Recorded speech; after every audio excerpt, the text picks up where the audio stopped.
The following broadcast is intended for mature audiences. These are real people sharing very real, deeply personal experiences. This content may be considered triggering for others and for those who are sharing. The chat room is a privilege intended for discussions and sharing. You are not being asked to agree, but you are being asked to stay civil and refrain from personal attacks. Listener discretion is advised.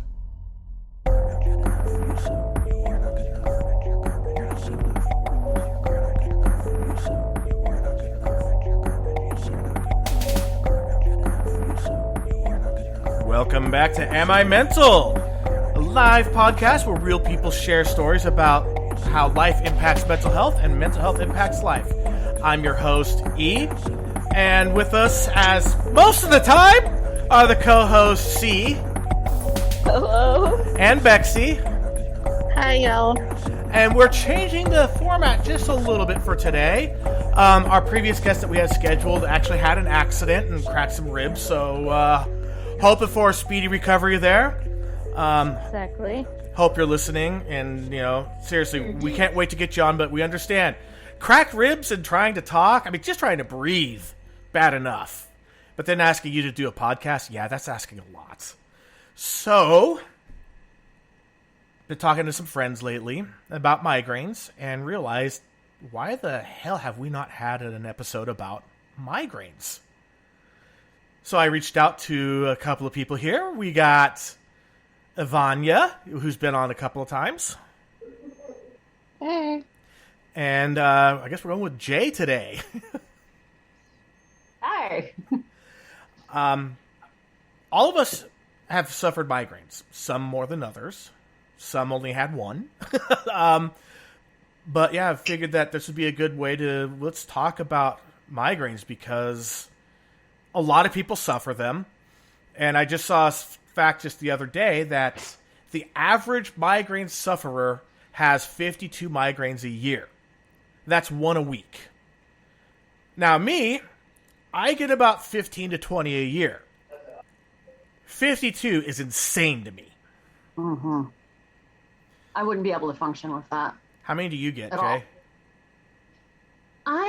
It fluctuates. I remember I had gone a year or two without them, but then other times I'll get one a month. That's probably the most often I would get one, is one a month, but sometimes I'll get like one a week for a few weeks. Ivania? Yeah.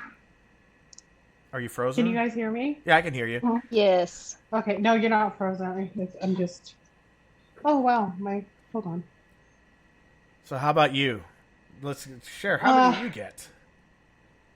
I have had a nonstop headache for 10 years. And then the migraines are probably about twice a week. Ooh.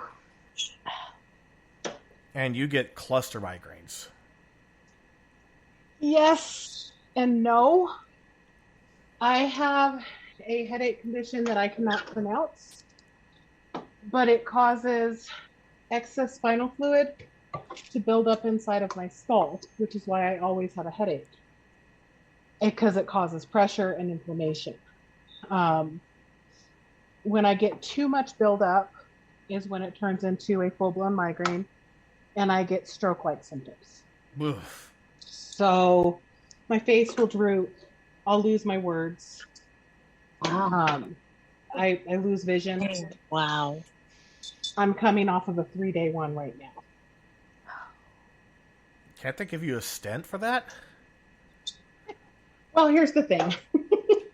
They offered this is actually a very, very, very rare headache condition. I think it affects like 1 in 4 million people. Oh, congratulations on being that one. Yay. Right.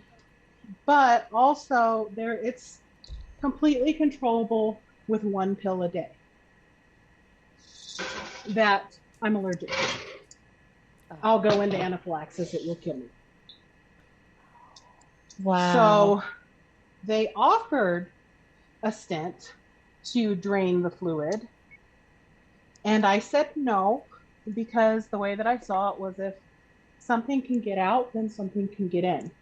Yeah. And I'm not trying to be a vegetable because I caught a cold that went into my spinal cord from that stent. And my neurologist was like, well, the odds of that happening are very, very slim. And I said, okay, well, that's fair. What are the odds of me having this headache condition? And being allergic to the medication. Yeah. 1 in 4 million. What are the odds of me being allergic to the medication? So she gave me that. I said, what are the odds of me having them together? And she said, I don't know. I said, exactly. So we're not putting a stent in my spinal cord. Thank you. So I did Botox for several years. That quit working after a while. So now I just deal with it. Ugh. All right. C, how about you? I've only dealt with one, but my deceased sister and my eldest sister have dealt with a lot more than me. My deceased sister had to go into the ER quite a few times because her migraines got so bad. Oh. Ooh. Bexy. I get them sporadically, and it's not enough for it to be a chronic condition, but probably at least once a month. Sometimes more than that, but Yeah, I don't think that's chronic. That's absolutely chronic. From what I was told, there is like a certain number you have to get, like so many in a certain amount of time before they consider it chronic or something like that. At least that's what I was told when I was talking to my doctor about it. And 15 per month for you to earn a chronic diagnosis. Holy shit. Unless your Is what I was unless told. your doctor They wipe me out for days. So the idea of just, always once a month, that's enough right there. Right. That's a pretty high threshold. That's ridiculous. Yeah, in mine, they come in clusters around, and I'm not like a cluster migraine, but I'll have a number of them in the spring and a number of them in the fall. The summer and winter, I'm pretty stable. Sometimes I'll go without a migraine the entire summer and the entire winter. Mm-hmm. For me, it's the changing in the barometric pressure, like when the weather changes rapidly. And during the summertime, you'll get a storm that comes through every once in a while. No big deal. But during the spring and fall, here in California, it's like monsoon season, and we'll have storm stacked after storm, stacked after storm. So it's like every day the pressure changes, and that'll trigger for me.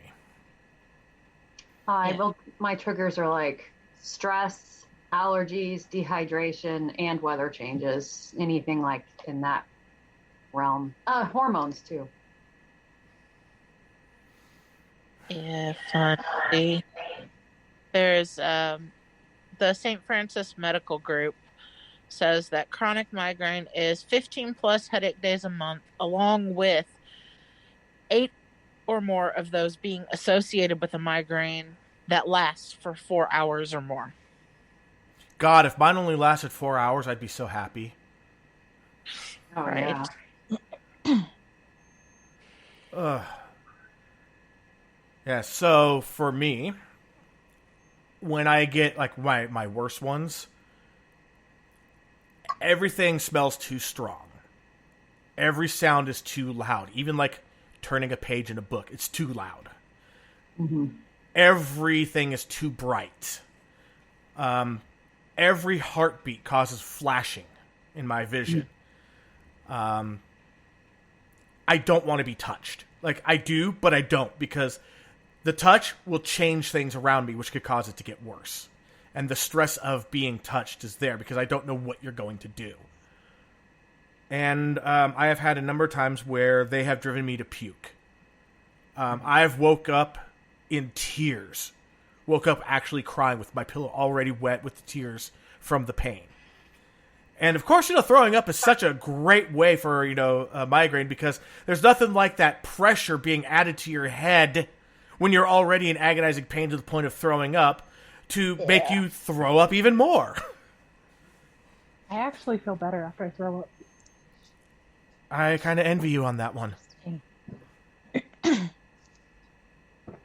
And my sons start out as like a real blinding pain in one eye, and then he goes off and starts throwing up after a while. And it's just so, I remember for him, it was so hard because keeping up with school, I remember him getting up, he was doing math, ran off to the bathroom, puked, sat back down, continued doing math. And it took me a few minutes. I was like, wait a minute, why are you still doing homework? You need to go rest. And he just couldn't handle the idea of all the makeup work. But he was getting them constantly from stress. Wow. So how old were you when you had your first migraine? This is for everybody. I was 11. Around puberty, so probably 10 or 11. Yeah, that's usually 9. Okay, see, how old were you when you had yours? I honestly have no idea, but it's between 5 years to now. That's not very specific, but it was when I lived in this house that I live in now. That's what I remember. Okay. Yeah, I can't remember my exact age, but I started getting them when I was in 4th grade.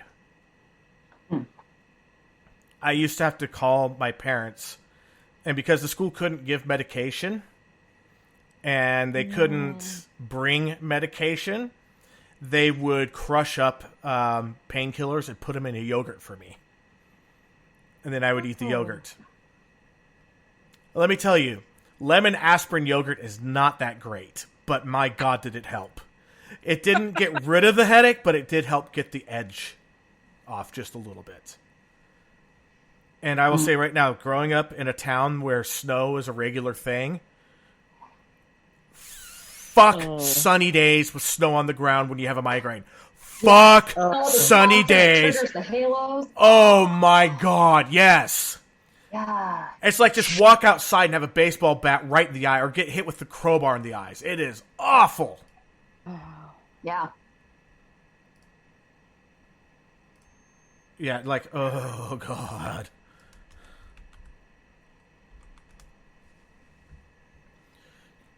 Now, Ivania, you live in an area that gets snow sometimes. We were just mentioning Sometimes. it. You fell off a little bit there. I was talking about fuck having a migraine on a sunny day when there's snow on the ground. Oh, God. Yeah, that's bad. That sun glare is no joke. Yeah, even wearing sunglasses, it gets around the glass. I mean, like, unless you're wearing, like, goggles. Fuck those days. Mm-hmm. Yeah, it's bad. It's really, really bad. Or driving to work in the morning when you feel one coming on and the sun is just coming up. Those ones are hard I never feel them coming out. I see the halo first. I start, going blind in part of my vision. That's how my first one started. I didn't know what was going on. I just suddenly couldn't see enough squares on a crossword puzzle in class and thought I was going blind. But so that would be bad if I was driving because Yeah. Especially if that sun hitting you. Oof.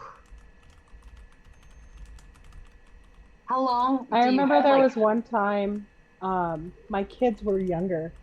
They were taking jujitsu, and I had a headache. And I asked my ex-husband, "Can you please take them tonight?" And he threw like a massive fit of some kind because he had other things to do. And I was like, "Okay, fine, I'll take them because they're testing tonight." So I took them, and it was still daylight when I left. But when they got done testing, it was nighttime, and I had to drive across town to go home with all of these headlights coming in my face. And it just kept getting worse and worse and worse. And I finally got home and I walked into my house. And as I was walking into the house, I was turning off all of the light switches because I just couldn't handle those lights in my face. And he followed behind me just complaining because that's what he did. "Why are you turning the lights off? I need the lights off." And I turned around and I looked at him and he goes, "Oh, shit. Do you need to lay down?" "Yeah, I do. Stop talking." That reminds me of Meatwad. I may be dumb. I'm not that dumb. Took one look at your face and went, oh shit, my life's in danger. He's like, oh God, okay. All right, go lay down. Yeah, I think I'm going to. Thanks. Appreciate it. Yeah. How long do you get wiped out afterward? For me, it's like a couple days. I still just feel not like me. The entire next day, I feel like I've been over-medicated, even if I didn't take any meds. It's like a migraine hangover. It's horrible. Yeah.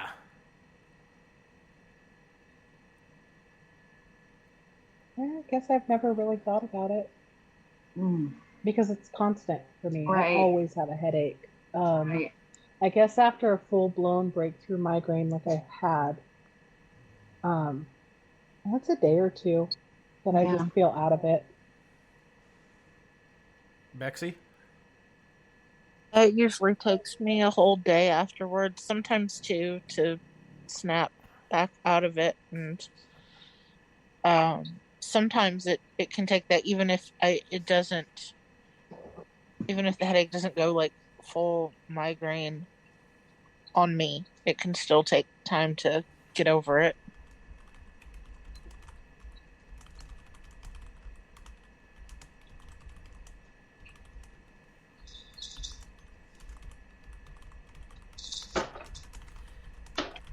So we were, Oz was just talking about TRT. We're talking about testosterone replacement therapy. He's like, he went from, without exaggeration, no energy, less than no libido, long time to heal, couldn't keep gains from working out, to basically feeling like he was in his 20s again. And he just turned 45 yesterday. I was like, I turned 45 in February, and guess what? I've been looking into TRT, and now I'm convinced I need it. Because I have no energy most of the time. I have no will to do anything. And I used to be the guy that would go out and climb a mountain because, fuck it, it's there. Daily. Your nickname was Tigger. Yeah, it really was. I remember. It really was. I was basically just an endless ball of energy. I did Tycho. I had a paper route. I rode my bike everywhere. I had my license, but I'd rather ride my bike or jog. Because I was just that kind of energy person. Always out swimming, always out hiking, always out doing shit. Because that's just who I was. To where now, I don't ever want to fucking leave the house. Used to have sex from sunset to sunrise, but I don't know that that'll ever happen again because I was, 19, 20 at the time, and that's just kind of what teenagers do. It still happens in your 40s, I promise. Well, I'm getting boner pills, so yeah. Absolutely can. Yeah, see, I need to get that stuff back. I don't feel like me. I feel like I died. And this is just the husk of me that's, plodding through life right now. Well, depression can just wreak havoc on that. Yeah. Thank you. I was just about to say that. There's more going on than just your need for boner pills. Oh, I know. There's a lot. Well, there's stuff that's happening right now to make my life better, so yeah. Good. I also said I got my will back. I'm no longer moody, which improved my relationships because I became approachable again. Yeah, I'd like to not be so moody. It's funny how they talk about how it's like, steroids and like testosterone. They're like, oh, you become more moody. Well, if your testosterone is low, it makes you moody too. It's called balance. And Ivania keeps flashing her ass at us. Yeah. I'm sorry. No, you're not. Yeah, I really am. It's shorts. I told you I had to put clothes on. Grab the first thing I found. It's all good. Oh, I'm definitely wearing a mishmash of clothes right now. So, let's see. No, you can't see. Never mind. I'm wearing Pink pants with this, Which that still blows me away. Pink. What the fuck happened? Alright, so Bexy has to bow out in a lot of pain right now. Oh, That's fine. Take care, Bexy. night. Please. Feel Love you, better. Bexy. Rest. Bye. Oh.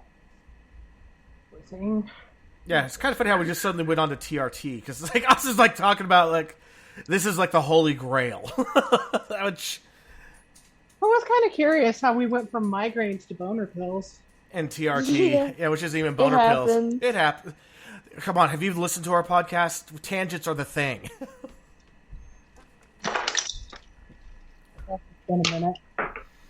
But what about in And the certain tangents are a little more common. yeah? So in the chat, migraines. Anybody in there suffer from migraines as well? How often? How bad? It did write that earlier. Yeah, I'm trying to go back through the chat here.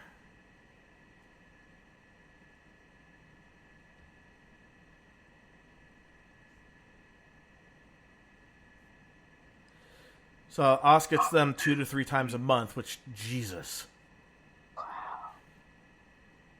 What? And DeVern saying, "Man, if I had one migraine, I would be done with life. Can't even operate with a simple headache."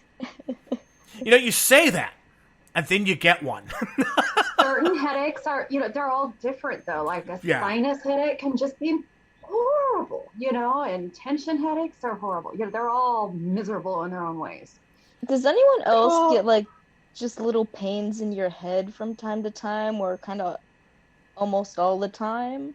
You Because mean that like kind of happens to shooting me. knife Just- pain now and then? That It's kind? different, but it kind of happens kind of all over, and it just kind of hurts. They go away and then they'll come back, but they're kind of like, I don't know, I'll get, kind of like, My head usually Guess has if some you kind like- of aches and pains going on at any given you know, moment. like, I don't know how to describe it. like Mhm. a hot poker in the brain somewhere, like in Maybe one like spot. someone like jabbing into your brain a little bit. Mm-hmm. Yeah, Yeah. Mm-hmm. I don't get that very often, but I will get that sometimes. Where I'm just like kind of like, ah, what the hell? Yeah. Yeah. It's like someone has a voodoo doll and they're fucking with me. Yeah. That actually happens to me every time I hear Mariah Carey. I mean, justified. Fran Drescher's laugh. That does it to me too. I love Fran Drescher. Don't get me wrong. I do. But that Oh, that laugh. laugh. Yeah. I'd rather hear Gilbert Gottfried over that laugh. Oh, God. Also said I get sharp pains behind my eyes sometimes. Used to scare me because aneurysms run in my family. Oh, Jesus. Ooh. Yeah. Yeah, when I first learned about aneurysms, I thought every little pain in my head was going to be my death. You know, to be fair, I always thought it was brain-eating amoebas. Oh. I don't have enough to feed one. I mean, that's fair. You hear about those, mean like you eye go pain? swimming and then they talk about it. It's true. Also, You mean just, you thought eye pain was brain eating amoebas? No, just like the pains in my head, because I've Any had them pains? for a Oh, while. okay. Yeah, I thought they were like slowly consuming my brain. It sounds weird, but I thought that. I don't think it's weird. I mean, no. I the think it's pains valid. themselves. Ooh. Oz just said, Doc said it was spikes in blood pressure mixed with dehydration. The blood gets thick. Ooh. Oh. I could see that.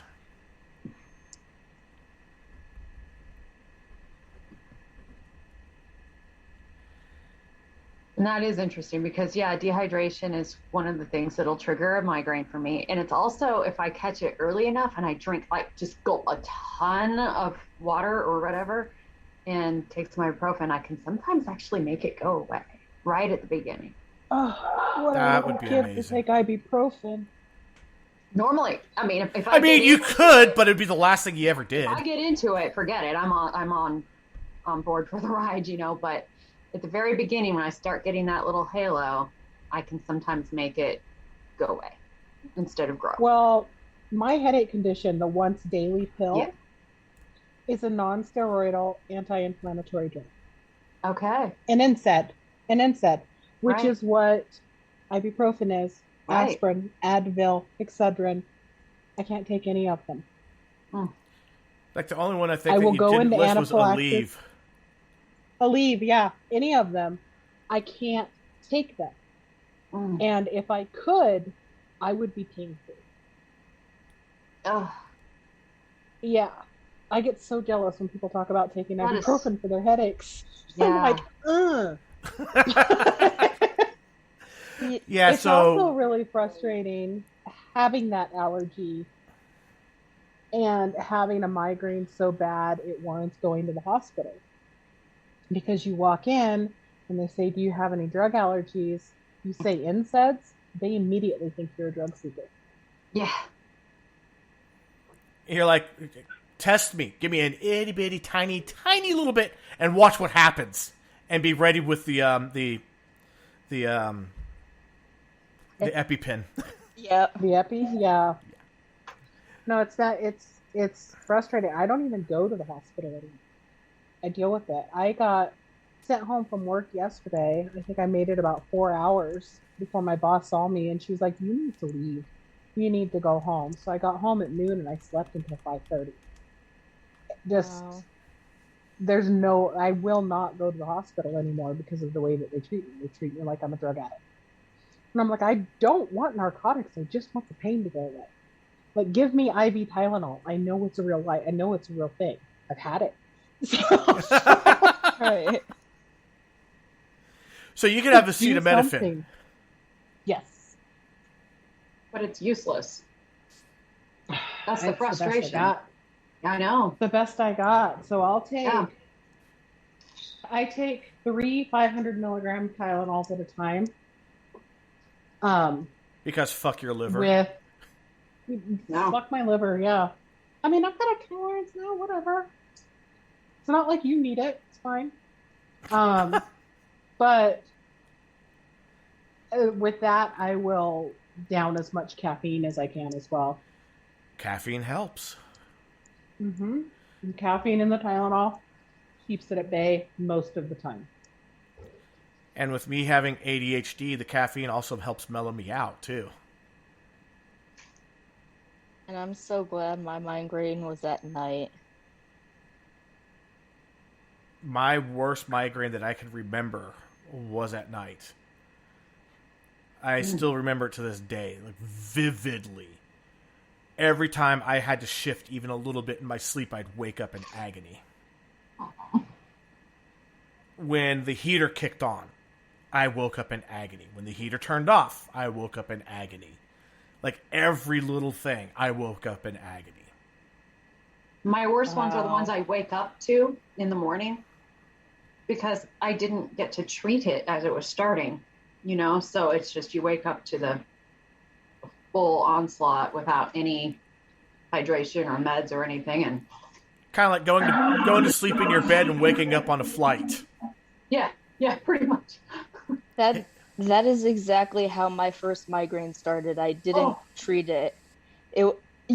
Since I get random headaches, I do the terrible thing and I don't do anything about it. I drink some water and I just kind of go about my day. And that's exactly fine how for it a headache. started. Yeah. But then later that night, it got so bad. For context, I have like some lights on for my TV because I don't like the dark. But looking at the TV, it was too bright. Oh, yeah. Moving around hurt too much. I didn't Yep. want to get out of bed because it hurt too much. Yep. I tried standing up, but I got dizzy. Yup. And I remember feeling nauseous. And I don't remember much after that. Yeah. Memory holes. Yeah, I know those too from migraines. Mm. Yeah, that's how my first one started. I didn't treat it because I thought it was just a regular headache. Yeah, for me, my migraines, I don't know what it is because I know better, but my every reaction and everything I do is the opposite of what I should do to treat a migraine. It's like I almost go into self-sabotage mode to make it as worse as possible. And I don't know why. Like, my logic just goes completely sideways. Oh, yeah. But doesn't it? I mean, can you think straight at all with a migraine? I can't. No, God, no. That's why I'm pretty useless at my job if I get one. For one thing, I can't look at the screen, much less code, much less anything. Right. So, And DeVern actually dropped a little joke about the the Halo thing in the water for you and all that. Halo Disappearo. If it was a Harry Potter spell. excellent. But Kat and DeVern left already. Austin's still in the chat. And he was talking about ocular migraines are crazy. I thought I was having flashbacks from my party days. The Halo made me think of it. Oh yeah. And then Yeah. for dehydration migraines, I take something called Liquid IV. It's a hydration multiplier. Electrolyte product that can make dehydration migraines go away in under 20 minutes. Jesus Christ, I wonder if that's what I have, because I would love to. That's amazing. Under 20 minutes? Are you kidding me? I want, like, if I get another one of those migraines, I want to contact, like, an EMT and be like, can you bring me a banana bag and see if this works for me?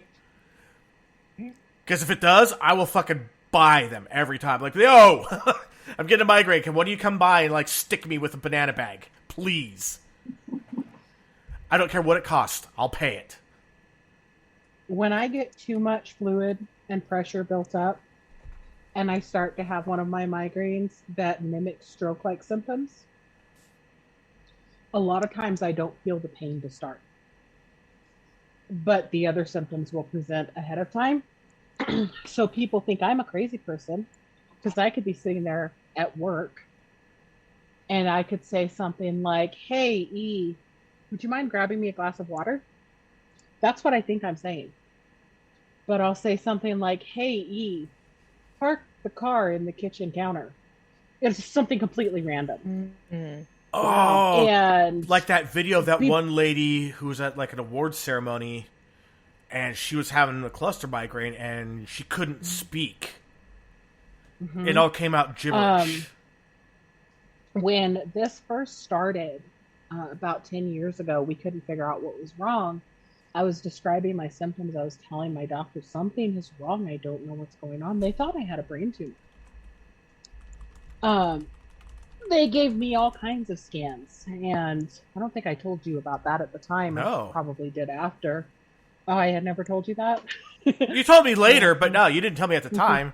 I was like, no, Yeah, you didn't tell me at the time. Jeez. No, I didn't tell anybody. They thought I had a brain tumor because of my symptoms. It was so bad. And That would be terrifying to think of.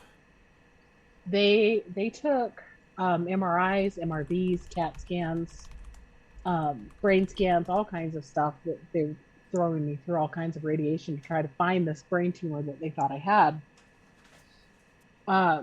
Then they just started, they're like, okay, well, there's nothing wrong.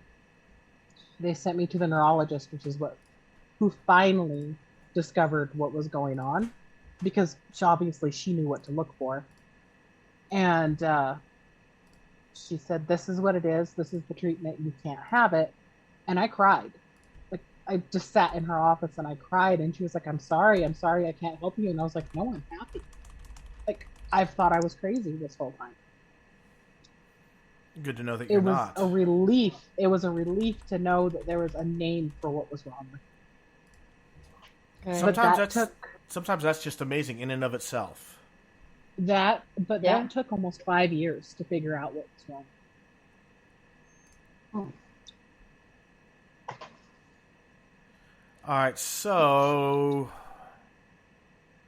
I'm dropping in the episode's general in the Discord a link to the video of a reporter suffering one of those migraines that causes the speech impediment.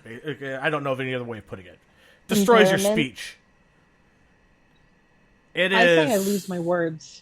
Yeah, it's a good way of putting it. I mean, it's watching this, it's terrifying because you can see that she knows something's wrong.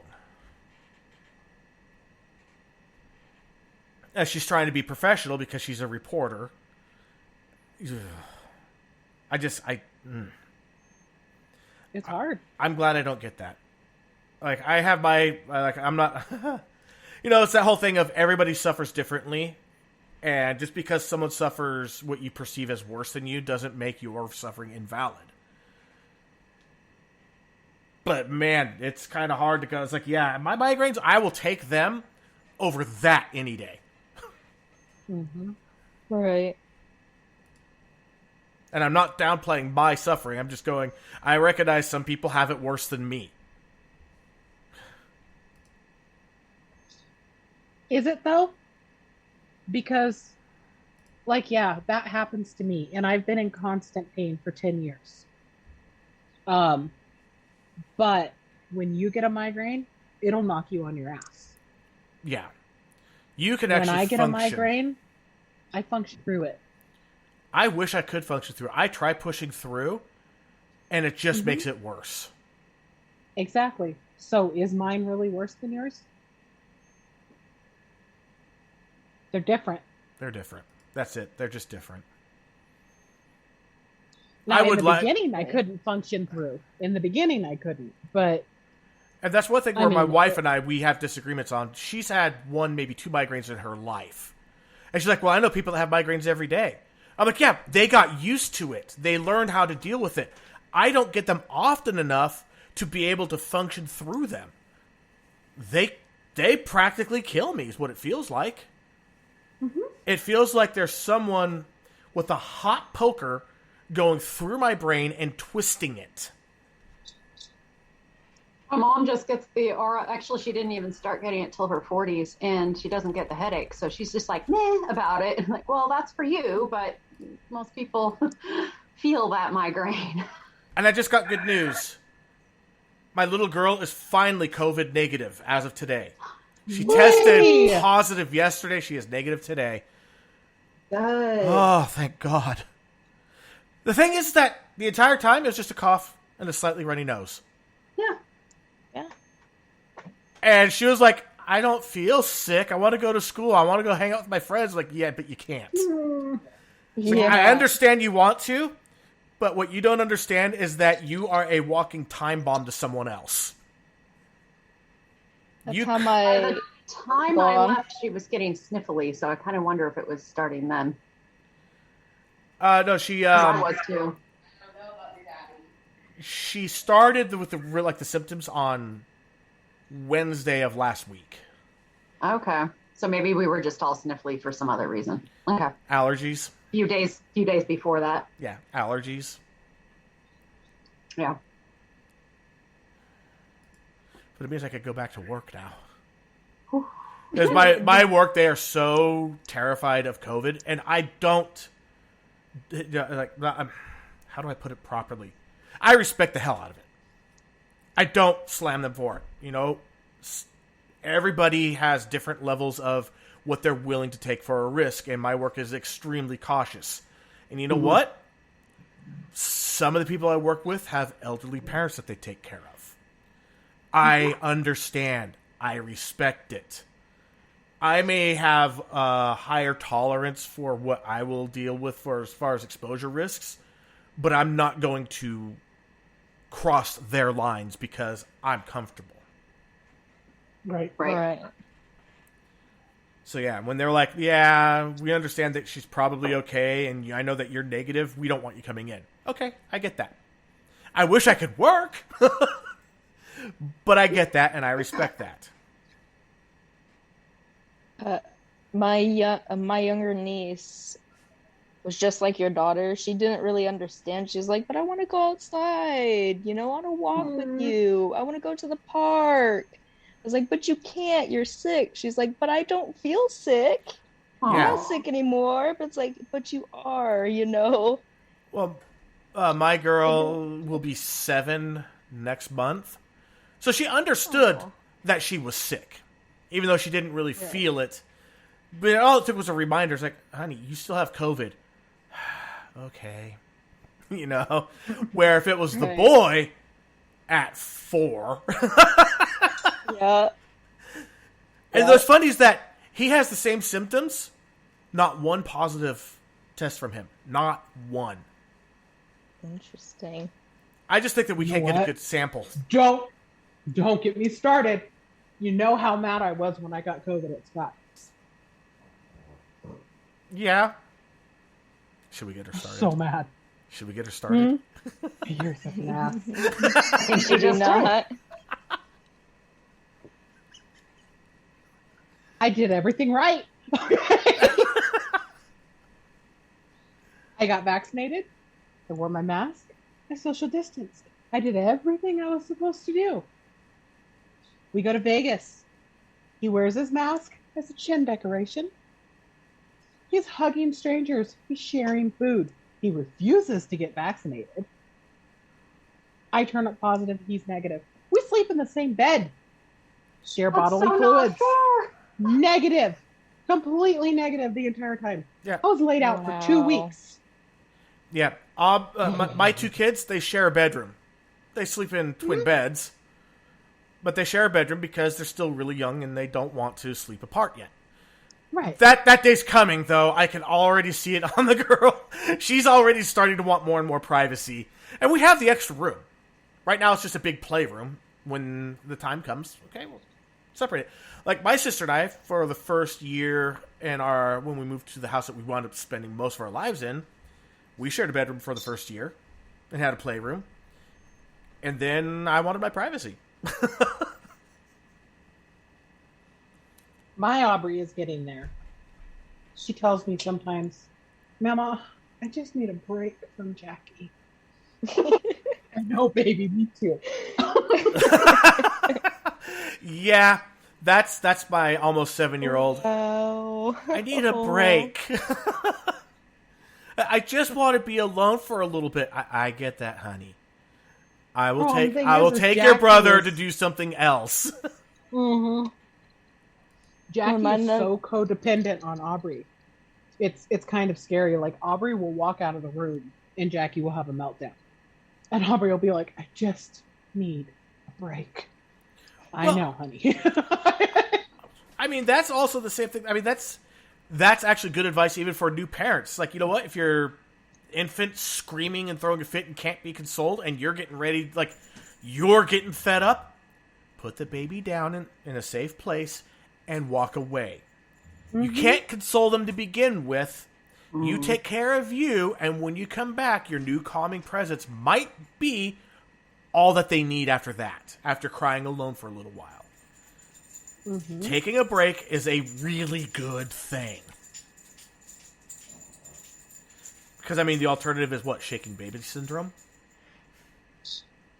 When Caitlin was born, I had severe postpartum. And I was convinced she hated me. I would walk into a room, she would scream. I'd face her to a wall, she would stop.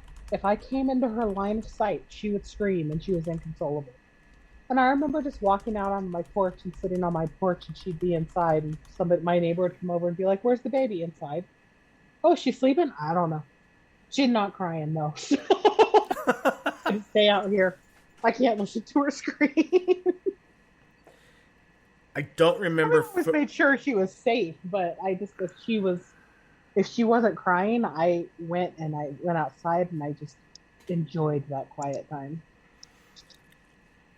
Now, I don't know if it was you or someone else, but I did have a friend whose postpartum got so bad that they actually stopped their car on the railroad tracks and shut off the engine for a little while, waiting for a train. Was not me. That makes me so scared to someday have children.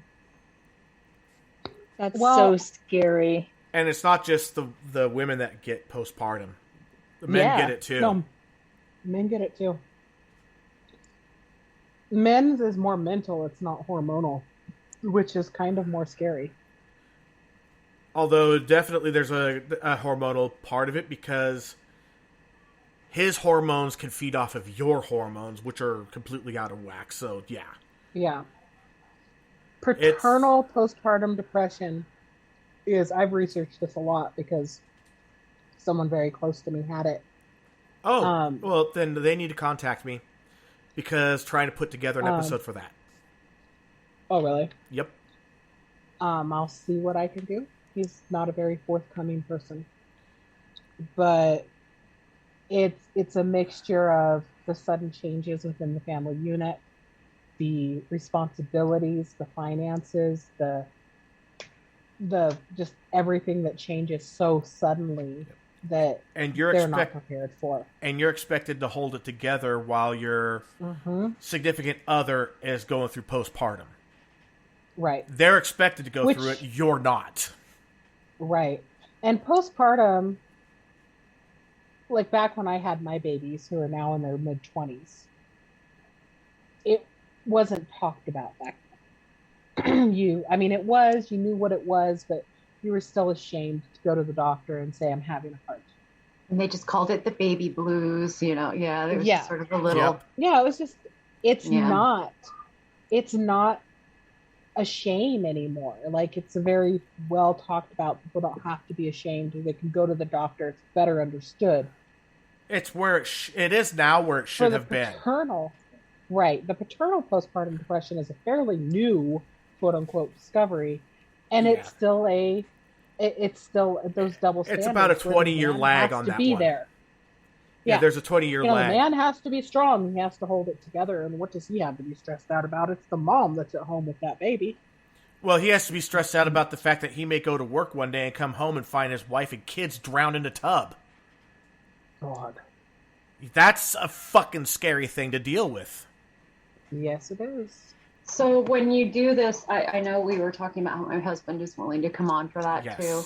If it's any time this month, all the Thursdays other than tonight are free for him. Okay. Just so you know. Perfect. Yeah, and if there's anyone listening that, especially guys, if you've gone through it, you've seen it, that's fine. That'll work too. Contact us. guests@amimental.net. One of us will get you on. We'll figure it out. We'll schedule it. It's something that needs to be talked about. Mm-hmm.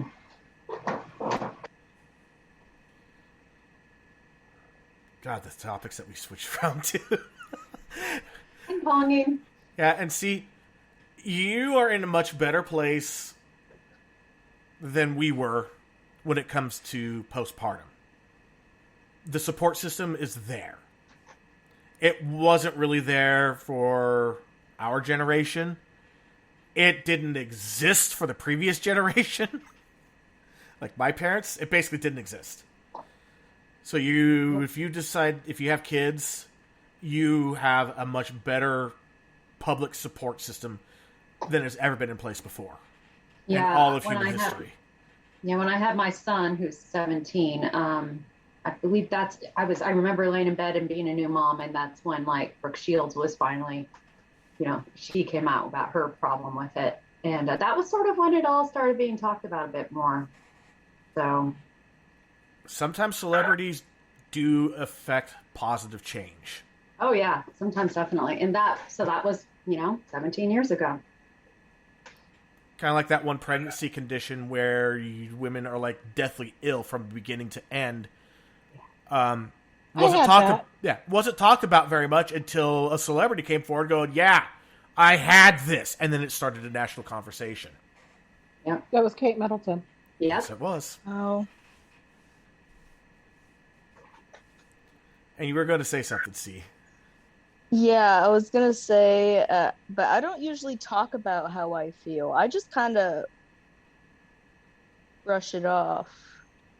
See, you take the dude's approach to this, and that ain't healthy. Just telling you. I take the dude approach to almost everything, even before you're I a dude, was questioning so my gender. Yeah. You're a dude, okay? Let's just put it that way. You're a dude. You take the dude on everything. I've noticed that. Yeah, that's what happens. Even your artwork, it's like, you're like, even the artwork, it's predators. It isn't the cutesy animals, amazing. It's fucking predators. Yeah, that's a dude thing.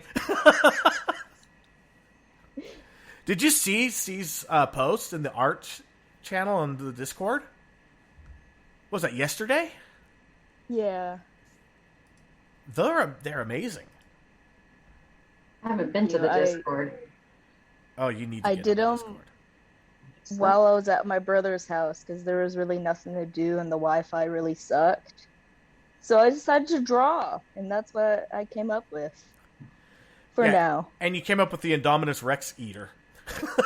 Yes, basically. The largest dinosaur that ever existed never walked on land. Kind of funny because the largest animal that has ever existed never walked on land. It's the blue whale. It's literally the largest animal that has ever existed, bigger than any dinosaur. And that blew my mind. It's like, wait, I could go see the largest life form that has ever been on Earth today, alive and well. Right? And what's it eat? Like Krill. yeah. I'd say it's so lucky that it's still alive and we're able to see it, you know? Because that's like a once-in-a-lifetime thing. When does that ever happen, Didn't you know? a diver get caught in a blue whale's mouth last year? He got spit back out. I feel like If it was- I read Yeah. something about It was that. either a blue or a gray. That sounds You really know what I'm talking familiar. about, though. Yeah, it was a baleen whale Yeah. for sure. Yeah. Yeah, I remember hearing about that. And the whale's like, this ain't right. The whale's like, yeah, Yeah, no. they would literally choke on us because their throat isn't like even big enough for us to go down. So we would literally kill them if they tried to swallow us. Okay, so have you guys watched Jurassic World? No. Yes. Okay, spoiler alert, the movie's been out since 2015, no excuses. There's a scene where this lady is being held upside down, or it was a pterodactyl of some sort, a pterosaur, took her, Pterosaur? dropped her in the water, tried to pick her up, and then that big-ass dinosaur came up and chomped down on the pterosaur and went down. The most terrifying aspect of the whole thing, that lady was swallowed alive and whole and mostly unharmed to go into a digestive tract alive and mostly unharmed. That is nightmare fuel. Ew. Taking a stomach acid Really? bath. That is, ugh! Talk about a horrible way to go. It's like, I saw that scene, I was like, she's unharmed and got swallowed alive. Oh, God. Oh, God! Yeah. Underwater in a belly, no one can hear you scream, except for the person standing next to you. Yeah.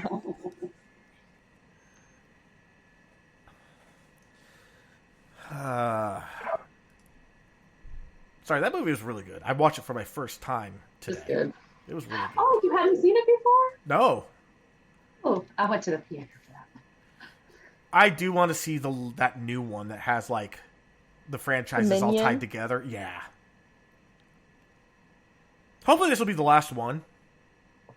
We'll see, you know. Yeah, right. That green stuff comes first, I guess. Oh yeah. It's going to be like the Fast and the Furious. It's just going to keep happening. Yeah. Yeah, but the Fast and the Furious, from my understanding, I've never liked it. It got better and better after a while. Yeah, Never but it even started given getting it a worse and try. worse after Paul Walker died. But he did die doing what he loved best. He did, but the movie, the franchise, in my opinion, just kind of went downhill after it. It got cornier and cornier. It died with him. Yeah. And apparently The Rock and Vin Diesel don't really get along. Mm-mm. There's a lot of man candy in those movies, though.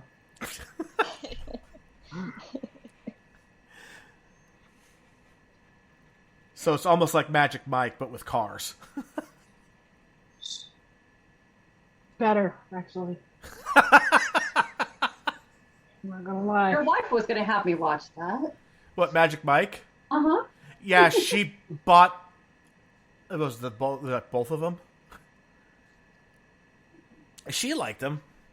Mm-hmm. She also got the entire 50 Shades TV series, or movie series. Yeah, yeah. Oh. Yeah, Ivania, We talked about that as well. your face matched mine too. Just why? I still haven't read or seen any of those.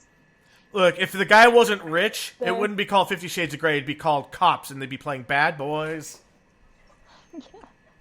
I mean, it's a discussion for another time, but if she wants to read some really good books, let's send her some suggestions. Go for it. Yeah. You Although, might reap the benefits of them, actually. yeah, see, that's why I said go for it. Interesting. Interesting. Hey, I don't mind being used vicariously. I'm getting some. I'm a dude, you know. Still sex.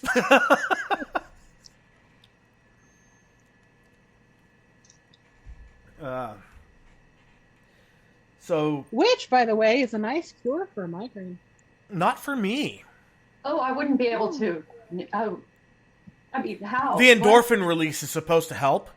Yeah, but to get to the... For me, the climax causes so much pressure, I collapse in agony afterwards. And then I'm just... No, I'm out of it. It doesn't make it any better. It doesn't make it any worse after like about a half an hour, but it doesn't make it any better for me. I wouldn't be able to get there.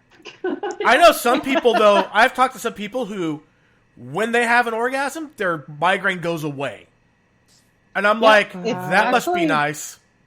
The hormone releases and the pressure releases and like the overall mini death of an orgasm is supposed to help relieve a migraine. Yeah, I just can't imagine getting there. Right?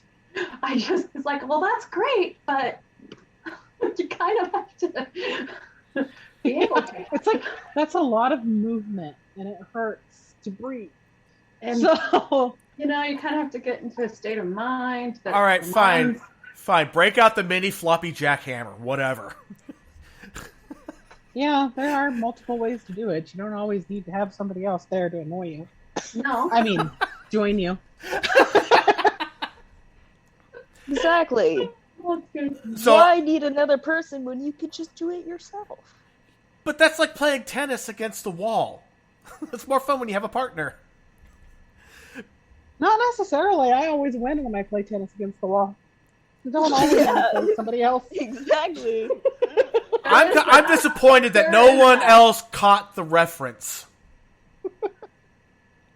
It was an American Pie reference. Oh, sorry.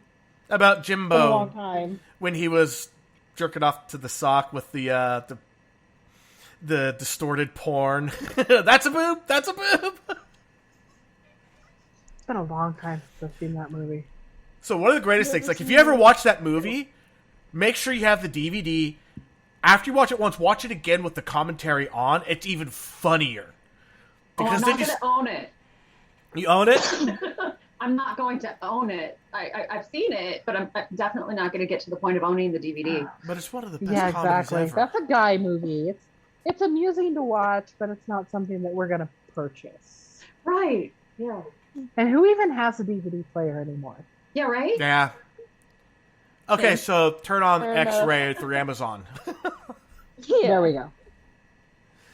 No, it's like that was their first, like those directors, that was their directorial debut. So, like, they did like shots. They're like, hey, let's go ahead and do this shot. Like, people are like, oh, so advanced and this kind of stuff. And they're like, we just thought it looked cool. We didn't realize that there's this whole other layer that you guys want to see in this. Like, all the shit they did. Like, there was a scene where this one guy was sitting there smiling and he goes, nice. They told him just to say nice. Now, he was supposed to be paid as an unspoken actor. Because he said one word, they had to pay him triple. Because that was the minimum for a speaking part. And they didn't know. Wow. At the time. Yeah. It's just, there's so many little funny, like there's a part where they have Jim's like stagger, but they had his point of view. They had a Steadicam, and they're like, well, how do we make a Steadicam look like someone staggered? And this guy went, I know, just start walking with it. And he slapped the side of the camera, and it caused the perfect stumble. Ooh. Wow. And then afterwards, like the equipment company was like, you did what?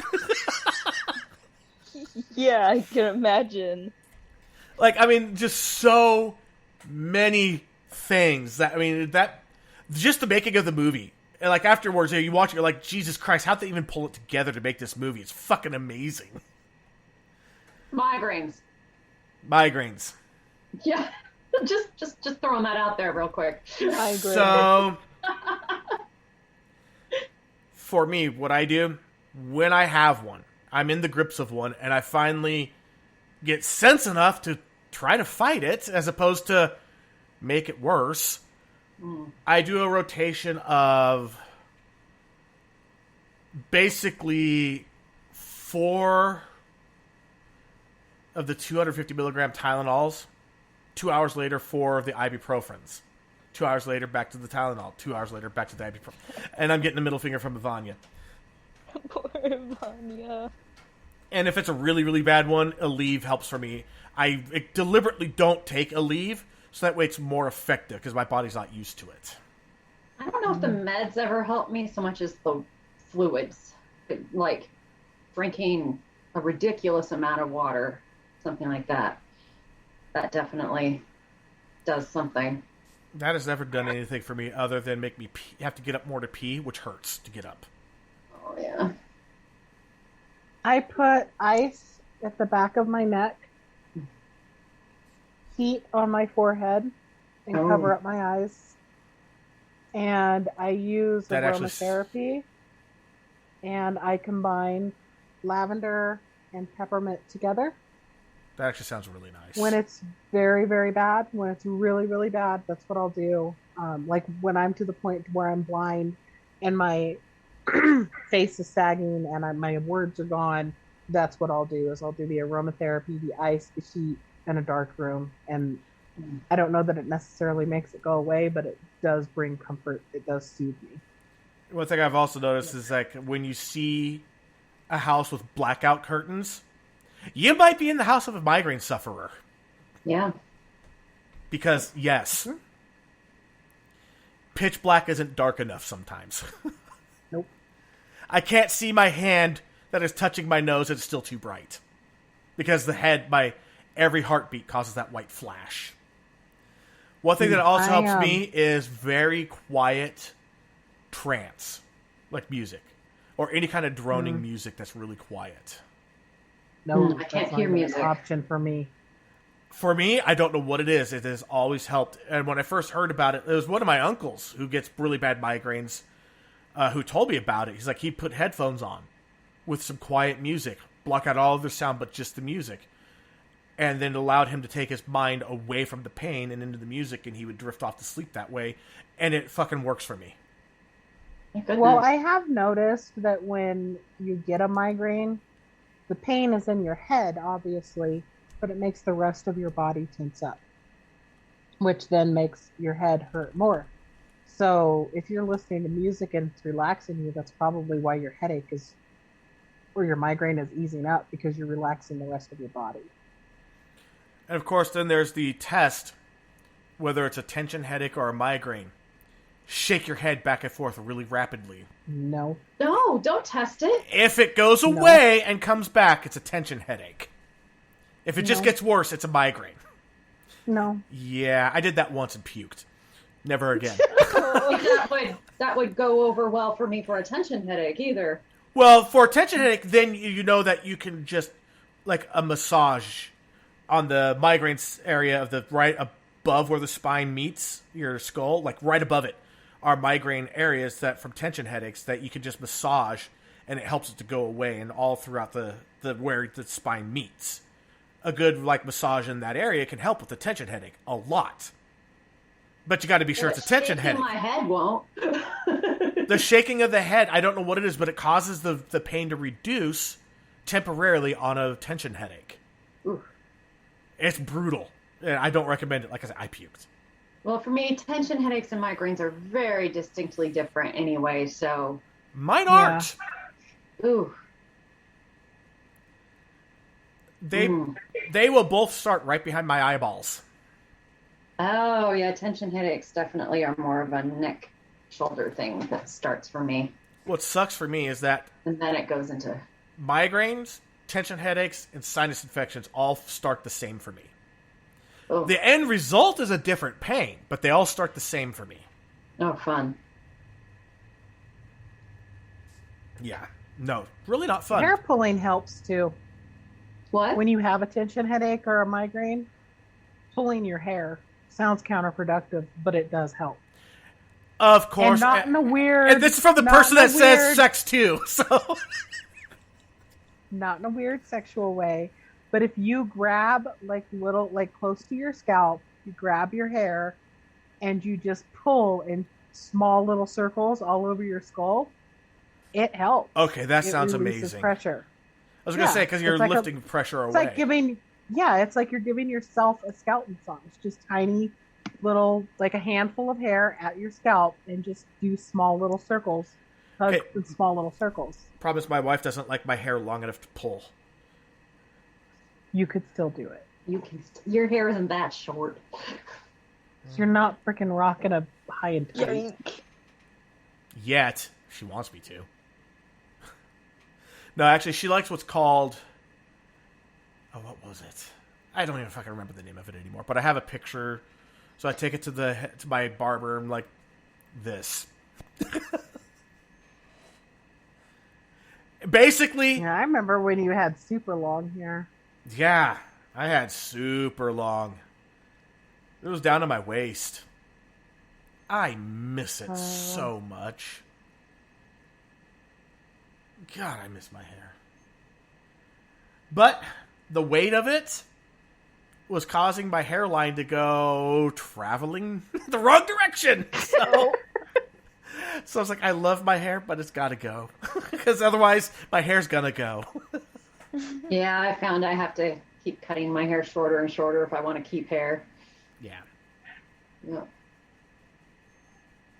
So there was a guy that I used to work with that he took Rogaine to help with his hair, but Rogaine lowers testosterone. So then he took testosterone replacement therapy to get his testosterone back up, but it causes hair loss to start to accelerate again. Oh. So instead of doing the smart thing, he just kept upping and upping and upping and upping. And man, he went from being one of the best guys that we had on the team to garbage. Like, if you got his cases, you were like, well, there goes 4 hours out of my life trying to fix his fuck-ups. He was always angry. Oh, like, it was bad. It was bad. And we all upping both things? Uh-huh. Okay. It's like, oh, well, my testosterone is now causing my hair loss to accelerate, so I'm going to up my hair loss treatment. Well, now my testosterone is getting lower, so I'm going to up my testosterone treatment. Well, now my hair loss is getting worse, so I'm going to up that. I was like, dude, that's a vicious cycle that you need to get out of. You know what the best thing probably is? Nothing. just let the hair go. Nothing. Yeah. I don't know. I think bald men are sexy as hell. So, I don't know. I mean, like, I'm not going to say that a man's vanity for his hair is unfounded, but I think they're sexy. I love a bald head. So, meh. Whatever makes you feel good, I guess. As long as you aren't putting your health at risk. Yeah, I mean, seriously, that is like, Exactly. dude, that is so unhealthy what you're doing, dude. It's like, yeah, you're getting stoned. You're smoking sativa, but you don't like the fact that it's putting you in the couch. Or, sorry, indica. But you don't like that you're putting it in the couch. Yeah, in the couch. So then you go and you're taking high caffeine doses of stuff to counter it. And then you don't like that you're getting that way, so then you smoke some more indica. It's like, dude, no! Bad cycle! Bad cycle! Why just not try a hybrid? Or sativa? For me, that's panic attacks. Yeah. Hybrid? That's true. I get so paranoid when I smoke weed. That's what happened to my mom. They said it could help her arthritis, but she doesn't want to get paranoid and panicky. Indica. You don't get paranoid or panicky when you're melting into the couch. Yes, My I friend do. and I- No, actually, you Can't do. You anything really about do. it. My friend and I both Oh, yeah. have reverse reactions. Like, we have to do the opposite. The indica actually makes us more tensed up and headachy and paranoid and all that. It's weird. And she said she notices that there's a lot of people who have the reverse. And they tend to be the people who are really, really sensitive to medications and stuff. I happen to be really, really sensitive to medications. Like, seriously, I had to go in for a deep cleaning, dentals. And they're like, okay, so they want you in at like 6 a.m. And they they numb the shit out of you. Right. And they're like, okay, so by around noon or so, you should be able to, you should be normal again. No, at 5 o'clock, I'm still tingly. Wow. It's like 12 hours later, I'm still numb. Yeah. But, yeah, indica? Yeah, indica couch for me. But it's like... I don't know. That's why it's like, when I did smoke, I liked Purple Kush. Because it was a creeper. It took a while to really kick in. And it just kept you just cruising for a long time. I liked that a lot. I didn't like the get really high shit. No. And you were saying, I'm too much of a control freak. I am too much of a control freak to be high or drunk. Oh yeah. I was gonna say sometimes I get like really anxious when I'm high. Like my heart would just start going. Yep. And my mind will start racing. It's like, calm down. Nothing's happening. Why are you doing this? Yeah, I had to It stop. happens quite a bit, but smoking helps me also not be depressed or agitated. So it's kind of a double-edged sword. Yeah, I have to do the tiniest bit. Ooh, puppy bites. Razor teeth. Oh yeah. Puppy, from birth to Ankle 2 fibers. months. Cutest little thing. From 2 months to 2 years. Velociraptor. 2 years to death. Amazing. But that period from 2 months to 2 years, man. He's not even 2 months yet. He just hit 6 weeks. Yeah, well, he's getting there. He's 2 weeks away. So small. So latest I read, psilocybin, the main ingredient in shrooms, can help. A single dose can help stave off depression for up to 5 years. Wow. I was like, are you fucking kidding me? Yeah, I'm going to be looking Right? into that. I'm going up to Oregon. It's only about 6 hours away. 5. 5. I could go back A to little my... less if you just go to the first city. I'm not going to say. Take only the things you can pack and let's get out of here. Right? I'll come by and pick you up, see? You're not too far from me. Yeah. For a trip to Oregon, you are actually just a hop, skip, and a jump. I'll easily swing by and get you. We'll head up to Medford. I was born in Medford. Or we could go to Ashland because they have the Shakespearean Festival, which is fucking amazing. Okay, that's the town I meant. Yeah, that's less than 5 then. Yeah, so we get some shrooms and we go watch Shakespeare. What I'll be that trying will is be more the keynote microdoses of of it. Yeah, it's the microdosing. Yeah. I've heard microdosing also helps with migraines. And that's actually one of the reasons I want to bring Os on, because he's kind of the resident expert on microdosing, and it's kind of what he does. And he did for a living at a time, too. That's why I want him on as a guest. And now that he's done with his move, hopefully we can get him on. Because, yeah, that information would be good to know. Like, if it helps also with migraines, fuck yeah, hook me up. And I know microdose is like, yeah, you don't really feel shit. But it fucking changes your life. It's not uncommon. Like, I've heard of over in Amsterdam, it's not uncommon to microdose on heroin. You don't feel it, but it fucking changes your life. Well, isn't that the point of that anyway? I mean, Of microdosing? medication, I mean, you shouldn't, it's just enough to feel better. Yeah. So, Right. Yeah. That's kind of the point. yeah. Like I said, right now I'm trying the whole CBD and see how it affects my migraines. There's that internal little researcher in me that wants to get a migraine and then take CBD to see if it works, but that means having a you have to get a migraine. migraine. Yeah. Yeah.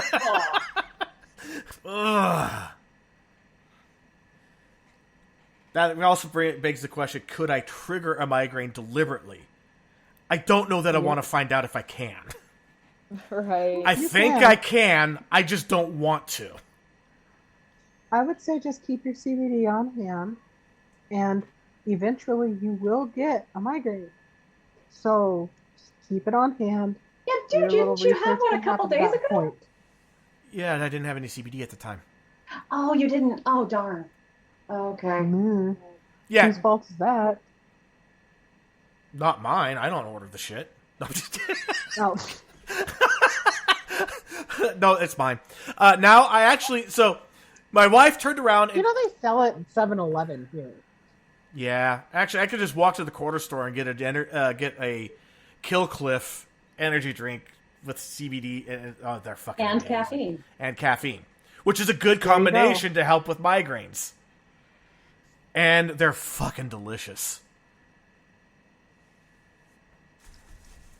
As a matter of fact, I had one today before the show. I ordered the ones online, the Cliffsicle ones, and they have like a lot more caffeine in them. The ones that the regular ones have like the amount of caffeine that's in half a can of soda. Oh, That's still enough for me half the time. yeah. So, but the other ones, if you had a migraine, might be good to have on hand. Just have a Jolt Cola and a CBD drink next to me. There you go. Yeah. And talk about being ahead of its time. Jolt? They were just trying to be edgy. And they set a trend. now, Jolt isn't shit compared to what you can buy. Jolt is weak sauce now. Oh yeah. For those who don't remember Jolt Cola, they wanted to stand out from Coca-Cola and Pepsi, and they didn't want to just be another like RC offshoot. So they were double the sugar, double the caffeine. Yeah, that's half a Red Bull. And even the original Red Bull isn't shit compared to like the NOS and a few other things that are out there now. My migraine pills, the only ones that I found that have helped me, it's called Fioricet. And it's Tylenol and something else. I call it Beetlejuice, but it's like Butalolab or some weird thing combined. And it's the only thing that really helps with my migraines. But it's a controlled substance. So they don't like to give you a whole lot of them, which is understandable. Right. So I went to the doctor and I'm like, hey, can I have a refill on my Fioricet? He's like, oh, again, treating me like a drug seeker. And he looks at me and he goes, have you tried taking 500 milligrams of Tylenol and drinking half a Coke with it? Did you smack? I'm like, bro, I take 1,500 milligrams of Tylenol at a time and 2 Red Bulls. It doesn't help. Like, I know what I'm doing. It's like, basically, you're asking, have I ever ridden a tricycle? And I'm sitting here on the dirt bike doing flips. And unless you're going in too frequently asking for a refill, what does it matter if it's within the reasonable time frame? It's Exactly. leave the person alone. It's the NSAID allergy. They don't believe me because you walk in, and I understand this. Like you're married to a nurse. Yep. Although drug-seeking behavior is there. Although she only works in the OR, so... Yeah. But I do have friends that are like ER nurses, and yeah, it's there. Drug seekers. Drug-seeking behavior is there, and one of their prime strategies is to say, oh, I'm allergic to ibuprofen, so that they'll get something stronger. Oh, okay. Because I go in and I'm like, hey, I'm allergic to all the pain meds. Can you give me a strong ibuprofen? Yeah, and you know what? They're happy to give you that because it's not an opiate. Right. And I don't necessarily want an opiate. I just can't have the NSAID. Right. But that's what they think I'm looking for. Can you do Tylenol 3? Like, no, it's got codeine in it.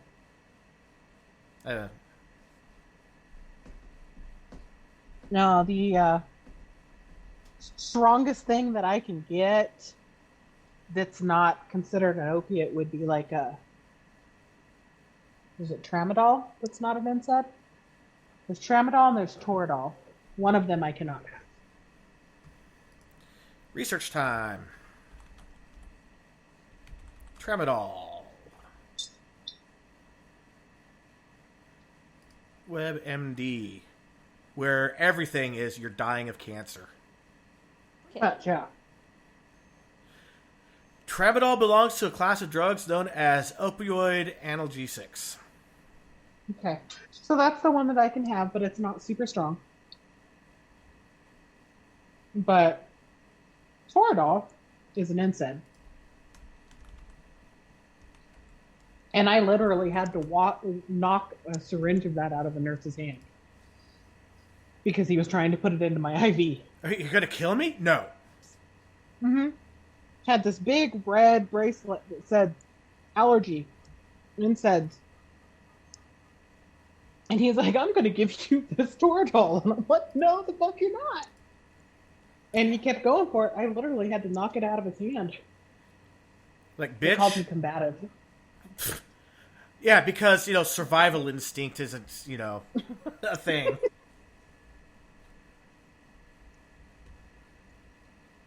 I mean, can't they just look at your record and be like, oh, yeah, she's right.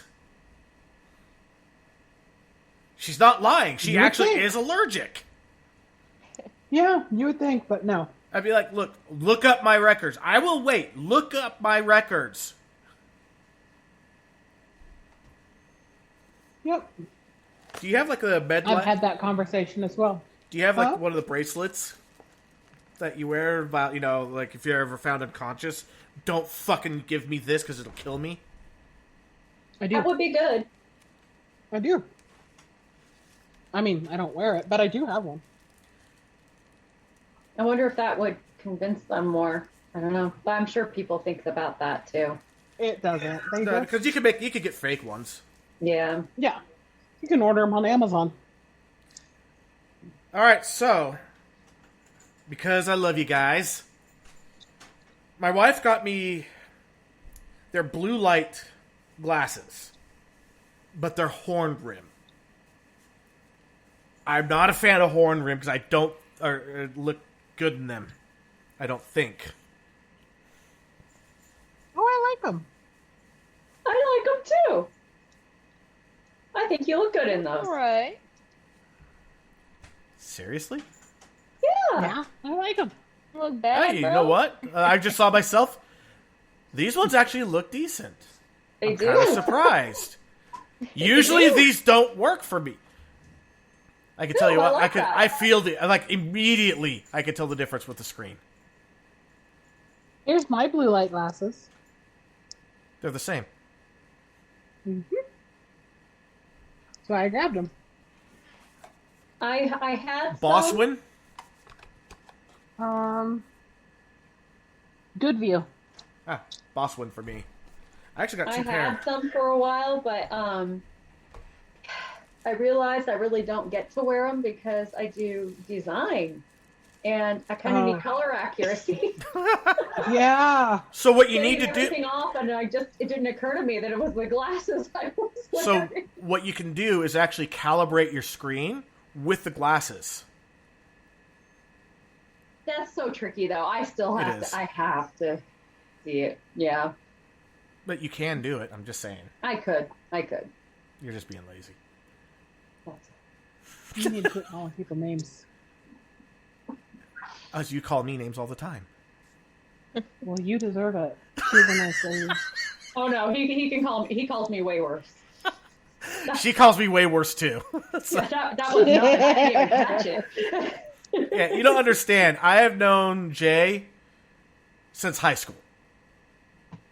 And we were like, even back in high school, brother and sister. We would hang out at each other's houses with no parents. And they trusted us. Teenagers! Rightfully for us, though. Yeah, yeah.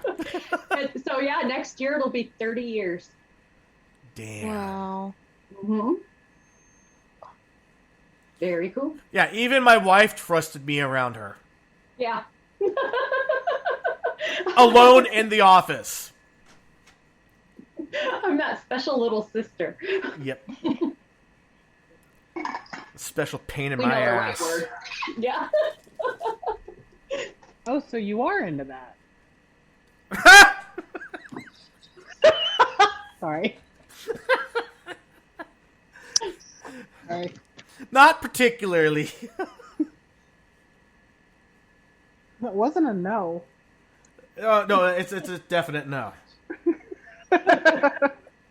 I don't even understand guys that like butt stuff with women. I just no. I don't understand it. Tried it, didn't like I it. don't understand it. I know someone you can ask. I know you You know someone you can ask. Yeah. Honestly, we probably all know someone we can ask. We just don't know who that person is. Yeah, because you don't usually talk about that with someone. Mm-hmm. One of my I friends know. talk to me about everything. It's So- like, I know exactly.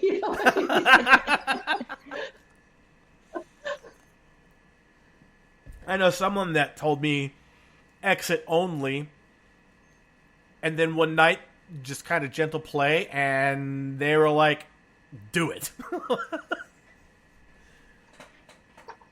Oz was also saying, "My friends all talk about it." You see, My friends told me stories, but these are the friends that will walk into your house and just say, "Hey, what's up?" and go straight to your refrigerator, and you're like, "Hey, what's up?" I think That those are level. the friends I get. Yeah. Oz just said, "It's all fun and games till someone sneezes." Oh, the faces! That's amazing. I had to go away. Yeah, Ivana's got that ooh. Just picturing the laundry after. It's not good. Oh.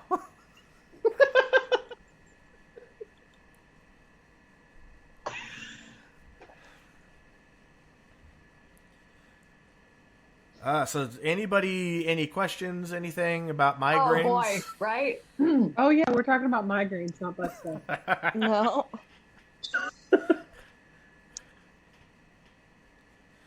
Then we should probably rename this podcast to Ooh, Squirrels. Right? Yeah.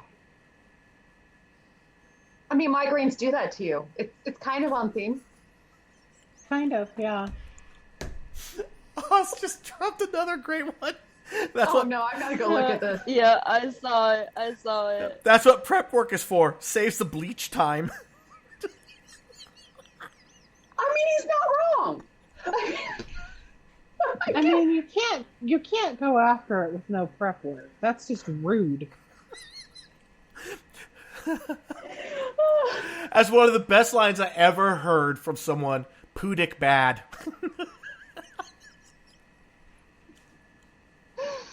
Oh god. That's why you do it in the shower. No one wants modern art on their walls. Looks like a Jackson Pollock painting. Again, that's why you do it in the shower.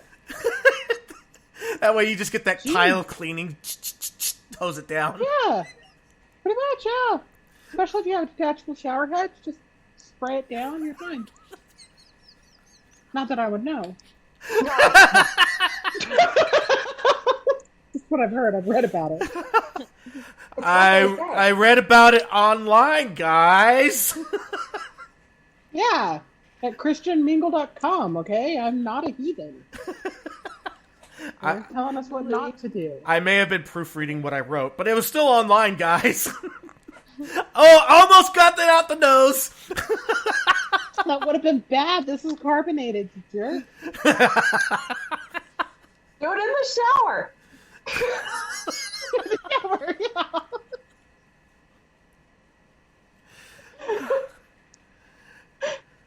Jay got to see my collection of my favorite animated gifs, including the sneeze in the shower all over another guy. Then immediately puked. Jennifer Gardner sitting on the edge of the tub and spraying the back of the tub. Yeah, his collection is worth staying his own. It is eclectic. Oh, there we are in the shower. Excellent. See the detachable shower head. Nice. His name is Walt.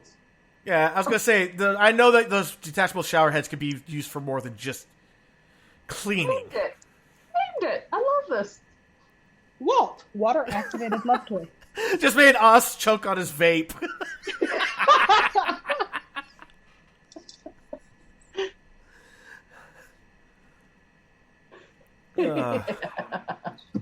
The shit we talk about, I swear to God. Literally. Huh. Yeah. It's a bit nutty. Ew. Ew. But seriously, guys, this is my therapy. Like, I could have, like, the worst week, come on to get ready to do the podcast and just be like, I don't fucking want to do this. By mid-episode, I'm in the best mood I've been in all week. Seriously, this podcast is life. And I ride the high for days. You should do video chat with friends in general more often, because the silly time can always happen. Well, yeah. Us is all shit we talk about. That was very punny. Well, I'm a dad, and I like my jokes. Uh-huh. Dot, dot, dot. I sent you a funny joke today. You did. Funny dad joke. I love dad jokes so much. Me too. I don't understand people who don't like them. Me neither, but I live a pretty puntastic life. Yeah, the one that got sent today. I asked my wife if I'm the only one she's been with.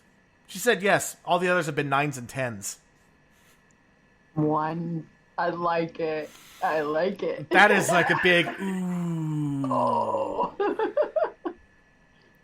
Oz was saying that you guys are hilarious. I got to come on the show for sure. Definitely. I've been wanting on the show for a while. We talk about serious stuff and we have fun at the same time. We can't stay serious the entire time. When our episodes were 45 minutes, we had no choice. We had to stay on topic and just power through as fast as possible. I'm so glad we don't have to do that anymore. Yeah. Yeah. Even my episode, we talked about, just body disposals, which was fun. Yeah. I mean, we always go to the bathroom in this podcast. It's always the bathroom. It's always bodily functions. Always. Don't know why. I will always be a juvenile, though. Same. Always be 12-year-old boys. I will be. Yes. It's like, you suffer from ADHD. Who said I'm suffering? I'm fine. I love having ADHD. I'm not even kidding. I love it. I love that I can jump around between topics. I love that I can harness it to get shit done when I actually accomplish getting shit done, because I start a lot of things.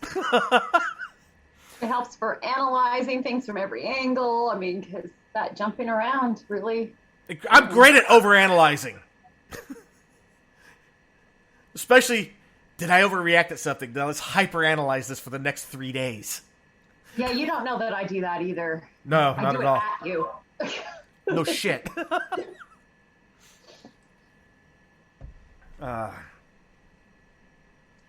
Yeah. Overanalyzing is such a fun gift. And please hear Right the circumstances. Yeah. And it has a way of, blowing up friendships because you took something the wrong way and you overanalyzed it and made it worse. Oz said Concerta is life. I didn't get diagnosed with ADD until I was in my 30s.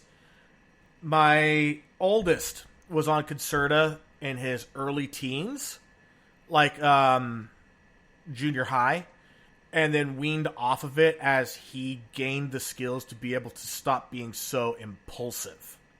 He is unmedicated now as far as his ADHD goes because he has that under control and has learned how to harness it. Well, that's the only part that you really have to harness. Yeah. Yeah. He has other issues, but yeah, at least that part's taken care of. Me, The rest is optional. my parents refused to medicate me because the only thing they had then was Ritalin. Yeah, can you imagine you on Ritalin? Yeah. Ivania just, yeah, then? that tells you everything right there. That would have been just horrible on you. My ex-wife who was the father of who I consider, my oldest. Because The father? I entered his life when he was 13 months old. Gotcha. Okay. I'm his dad. I may not be his father, but I'm his dad. He still calls me dad. He's my son. Even when we divorced, I still had 50% custody because I'm his dad. There's even a resemblance. It's very weird. Oh yeah, people always thought that he was biologically mine. And Yeah. we still, to this day, we still play with that. We have so much fun That's with great. it.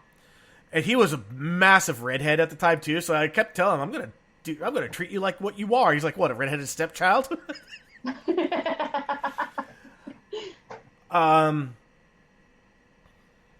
But yeah, his father was on Ritalin. And my ex-wife actually got in trouble because she would hold his meds for him so he would actually fucking take it.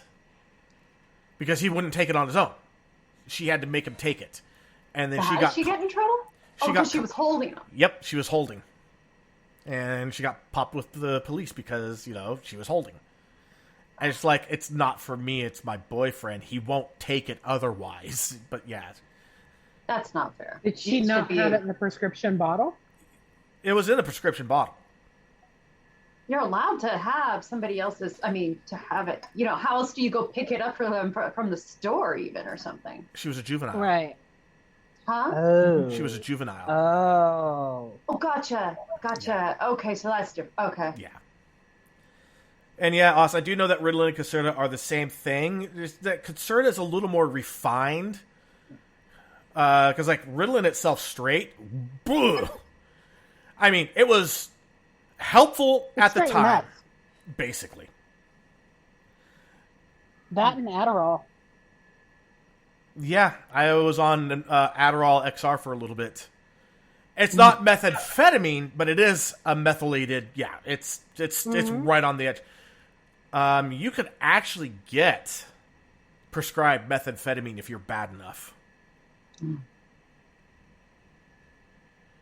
Yeah, us is going all about it right now. Methylphenidate, Schedule 2 narcotic. Yeah, I know that's a Schedule 2.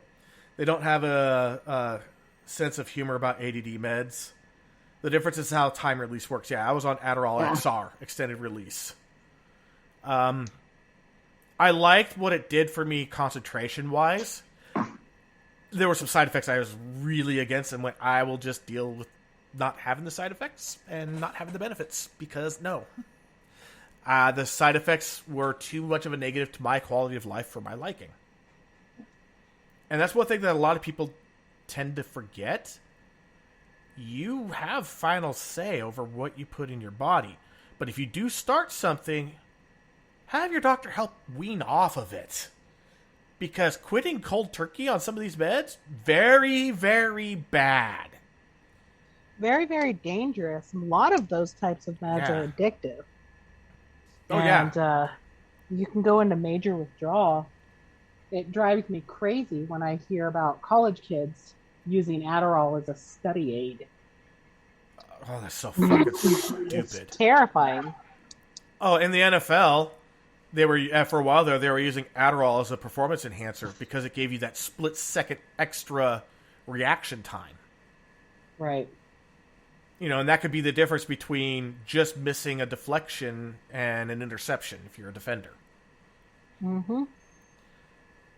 And of course, with the NFL, they are super strict on what you can put in your body. Like if you're taking a supplement and they ban the substance and your supplement, because they're not regulated, doesn't have it on the label, but it's in it, you're fucked. Yep. You had no idea it was there, but guess what? They screen it, you have it. Too bad. The NFL's zero tolerance on that. And I don't really have an issue with that. I have the issue with the fact that the manufacturer didn't fucking disclose that shit. Yeah. That's where my issue is. Me too. My issue is that you can beat the hell out of your spouse when you're in the NFL. That I have slap issue on the with. hand, but you take a supplement and you're out. That's what I have an issue Yeah, with. that's a big one. I mean, let's just look at Ray Rice. If it wasn't for the huge public outcry, he probably would have played until he had to retire from age. Mm-hmm. And he beat the hell out of his girlfriend or fiancée in that elevator, drug her out of the elevator, and then just left her there, unconscious. Mm-hmm. And he got a slap on the wrist. And then other players, first-time offense of something much more minor, suspended. Yep. I'm sorry, Roger Goodell is the worst thing to happen in the NFL. He's been great for TV ratings, but he is a horrible commissioner. He is so inconsistent with his punishments. I'm sorry, I didn't mean to go that way, but that's where we're at, and fuck Roger Goodell. Yeah, basically. Oh, yeah, Jay, by the way, Vanya's really into the NFL. I think so. Excellent. Yeah, Jay also is a NFL fan. Of course, okay. She is like me. There's nothing finer than a 49er. Yes. That'll do. We're just not allowed to be fans of the Broncos, the Chiefs, or the Chargers. Or the Buccaneers. Okay. Yeah. Oh, most definitely the Buccaneers. She's a Raider fan. And John Gruden going to Tampa Bay, that's a super salty subject. The Tuck rule's a super salty subject. The Raiders really have been kind of fucked for a long time by the NFL. They have. They have. Shit, last year they got seriously fucked. I think this They is giving did- Tia a migraine. They did surprisingly well in the long run, considering all the shit they went through last year. Well, yeah, they made it to the playoffs. Yeah, and this year, they're looking good. Oh, my God. Devontae Adams, oh my god. You guys now have legitimately, probably, arguably, the best wide receiver in the NFL. Yep. Yeah, now we get to see what Derek Carr is truly capable of.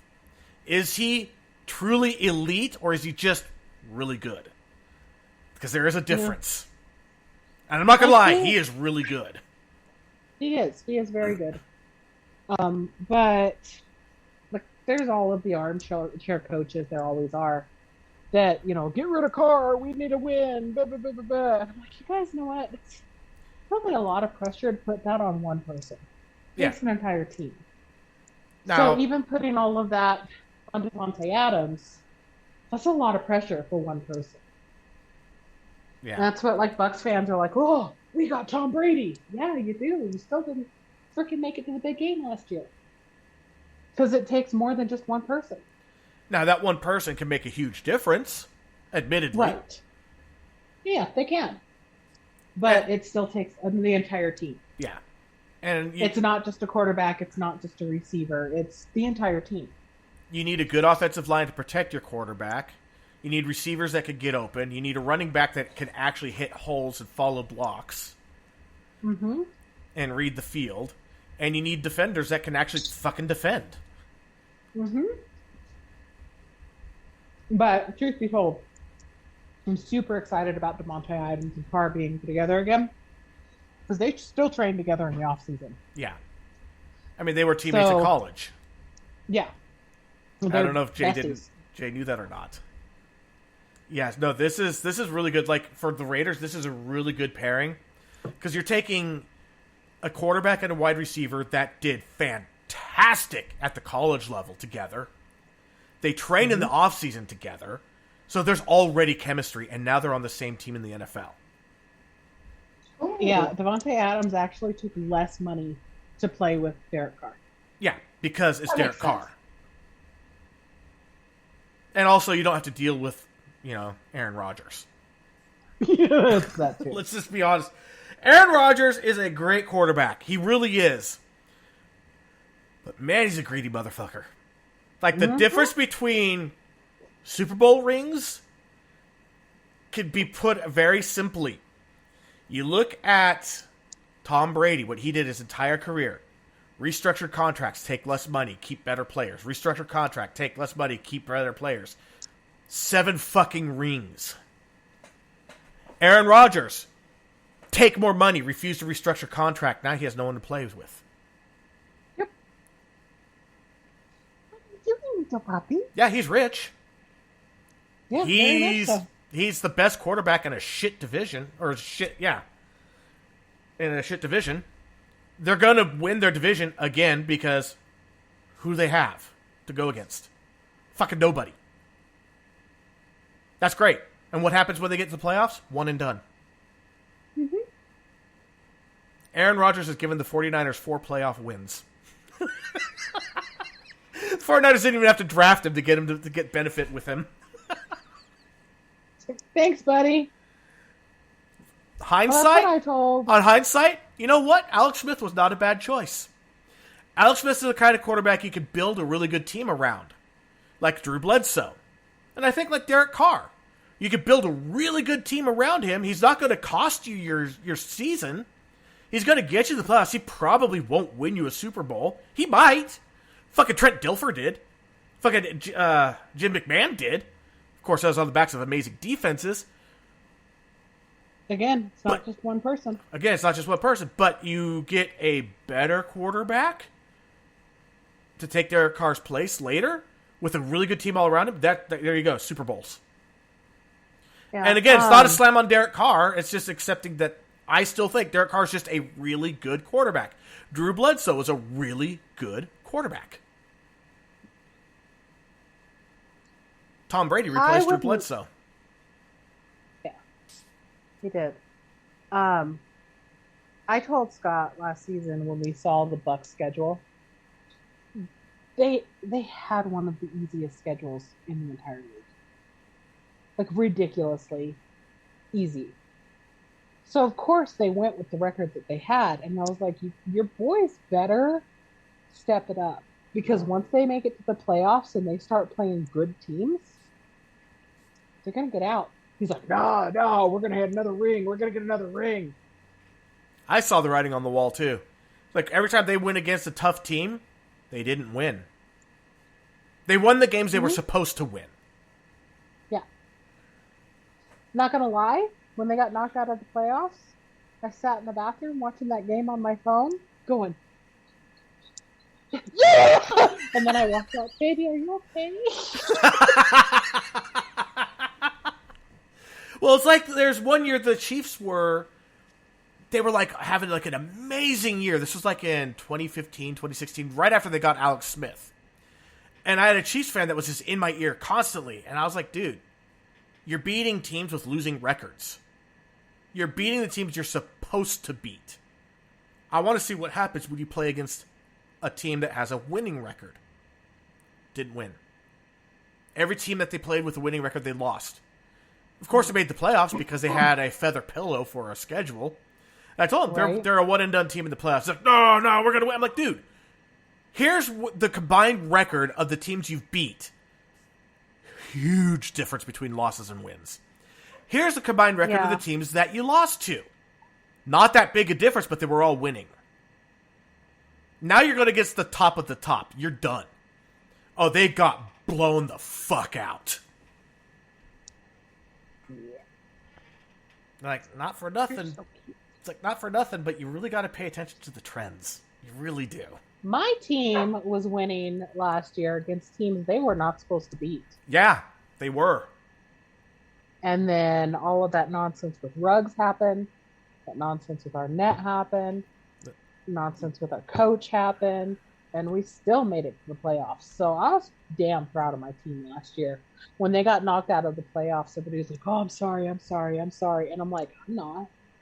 I'm proud of my team. Yeah, we made it where we weren't supposed to be. Yeah, I'm proud of them. Well, it's kind of like I went and toured Allegiant Stadium that weekend that we went to the playoffs. That is a beautiful I wasn't stadium. sad about it.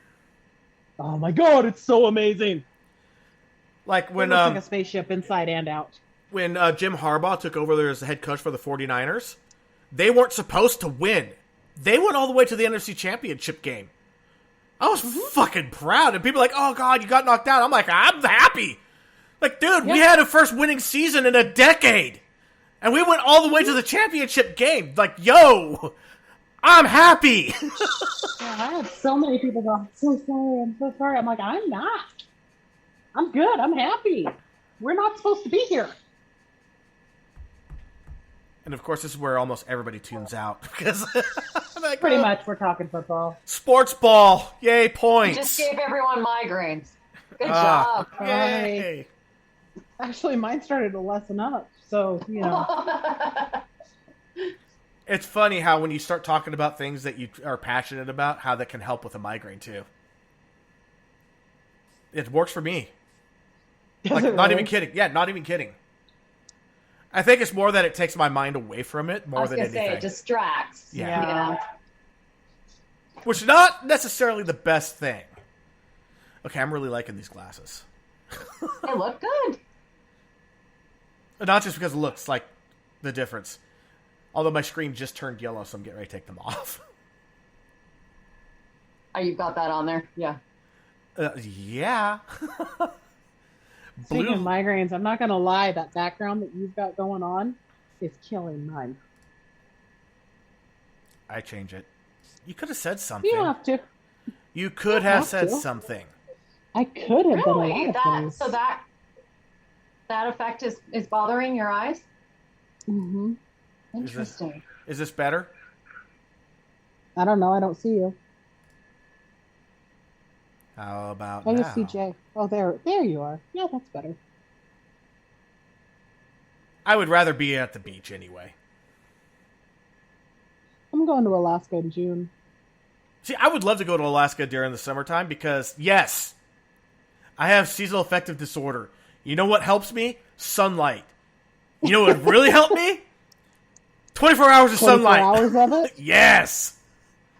When I say I'm a creature of the sun, I ain't lying. There's no bullshit about that at all. I was probably at my most stable when I was in San Diego. I like a thunderstorm and things like that. Oh, God, I need love my thunderstorms. sunlight. I was born on the summer solstice, so in the summer. I was born in the heart of fucking winter. Same. We have 360 days of sunshine a year here. Really? You just love it. Yeah. You just gave me a really strong argument to go there. Mm-hmm. Like even when it snows or when it rains, it breaks through and we still get sunshine. Like San Diego averages over 300 sunny days a year, and I was in El Cajon, more inland, so I didn't get the June gloom over that coastal layer that never burns off during June. So I was getting 340 to 350 days of sun a year. Now here's another thing that a lot of people don't realize: San Diego also gets as much precipitation as Seattle. Because when it rains in San Diego, it fucking pours. Yep. And I'm not even kidding. Like, the hardest rainstorms I've ever been in my life were in my hometown when there was a cloudburst during a summer thunderstorm, where I had to pull over because there was no such thing as high enough windshield wiper speed. And then San Diego, during any rainstorm, pull over, can't see. It's fucking insane. Yeah. Yeah, I think the biggest rainstorm I was ever in was a hurricane. Yeah, I've never been in those. That actually is not a rainstorm. Oh, it's a lot of rain and a lot of wind. Oh yeah, hurricanes dump a fuckload of rain. Let's not even kid about that. There was rain, okay, and it was a storm. So, yeah, how many hurricanes were you in? Oh God, I was there for 10 years, so at least 10. The Carolinas, yeah, they get hit all the time. Like, people talk about how pretty far inland. They talk about how Florida gets hit by hurricanes all the time. I'm sorry, but Georgia and South Carolina, they get hit a lot because they curve up into there. They all get it too. They all get hit. Of course, one of the funniest things I ever heard was someone said that they got so tired of the thunderstorms in Florida that they moved to Georgia.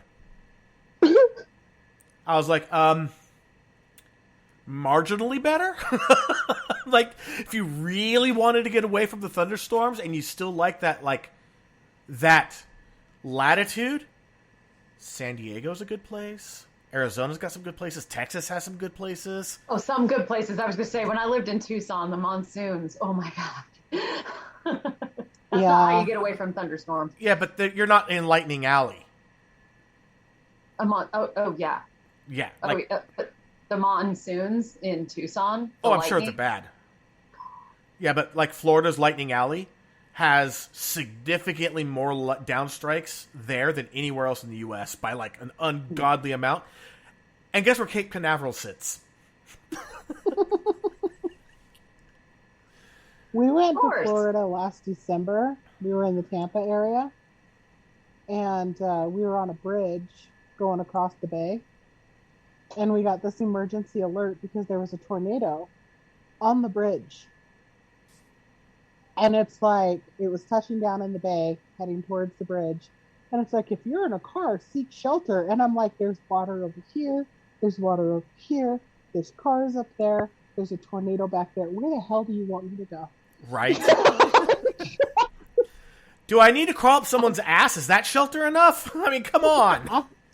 I'm just going to sit here. I'm going to wait. If it's my time to go, there's not a damn thing I'm going to be able to do about it. Smack in the middle of the bridge. Could jump in the water. No, okay. No. And then become the next part of Sharknado. Which, yeah, right? Jesus Christ. That movie was so ridiculous. That movie was gold. I fucking loved it. Cinematic brilliance. It is. It's got a cold ball of weight. It is so awful. It was amazing. Those are sometimes the best. The chainsaw. That's all I gotta say. That right there was for me the defining moment of the movie. The chainsaw. And it felt so much like Evil Dead when the chainsaw. Bad. So bad. And you know what? It was really kind of cool to see what's his face from 90210 and Tara Reid. Ian. Start with a G, right? God damn it. From what? Ian Kieran? No. Ian. Wait, from what? 90210. He was on 90210, and he was also in Sharknado. I don't remember Ian. Well, that's his real name. He was the blonde one. I'm pulling it up right now. It was something Ing. ING was the last of his last name. Yeah, Ian Ziering.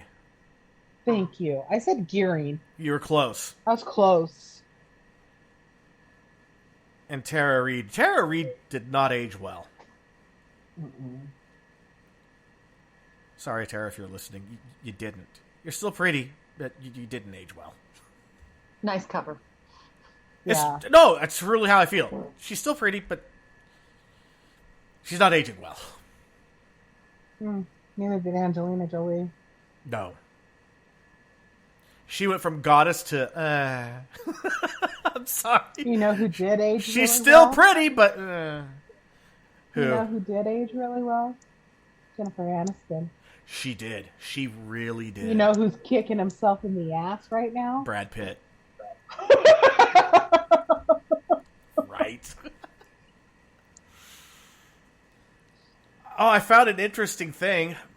It was other actors and actresses that were considered for roles, and Mr. and Mrs. Smith popped up on there. And I was like, ooh, well, all it would take is one or the other, and Brad and Jennifer might have still been together.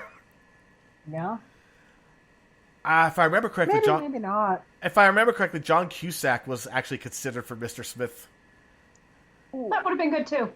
And for Mrs. Smith, Nicole Kidman But I was loved Grosse considered. Point Blank with him. That would have been a good one.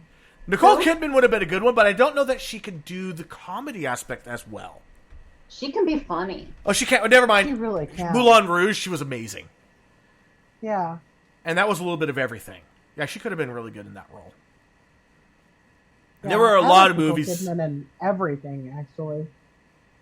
First time I ever saw her was in BMX Bandits, and I fell in love with her. Mm-hmm. I've been in love with Nicole Kidman since I first saw her. was that freaking movie? Days of Thunder. No, it was before. I first saw her in Far and Away. Oh, What name wow. of it was? It might have been Far and Away. No, I've been in love with her, but I've got a thing for gingers, so Clearly. yeah. I live with a leprechaun. So what you're saying is all I had to do was dye my head red. No, you needed to be single. And so did I. Yeah, well, that never happened. No, not at the same time anyway. So Right. It's not meant to be, buddy. And that's fine. Yeah, And because at this point you're a Ken doll and you. So. and I just saw Jay just face plant into her own knee. You know what I mean when I say the Ken doll, right? You mean other than the no penis? There's nothing there. It's just there. It's just nothing. That's how there. you see me. Yeah. Yeah. Jay's dying now. I actually try. I try not to see you in any way like that. But if I'm forced to, like right now, it's just a Ken doll. A 45-year-old Ken doll. That's what you are. No, that's just a vision I don't need of E.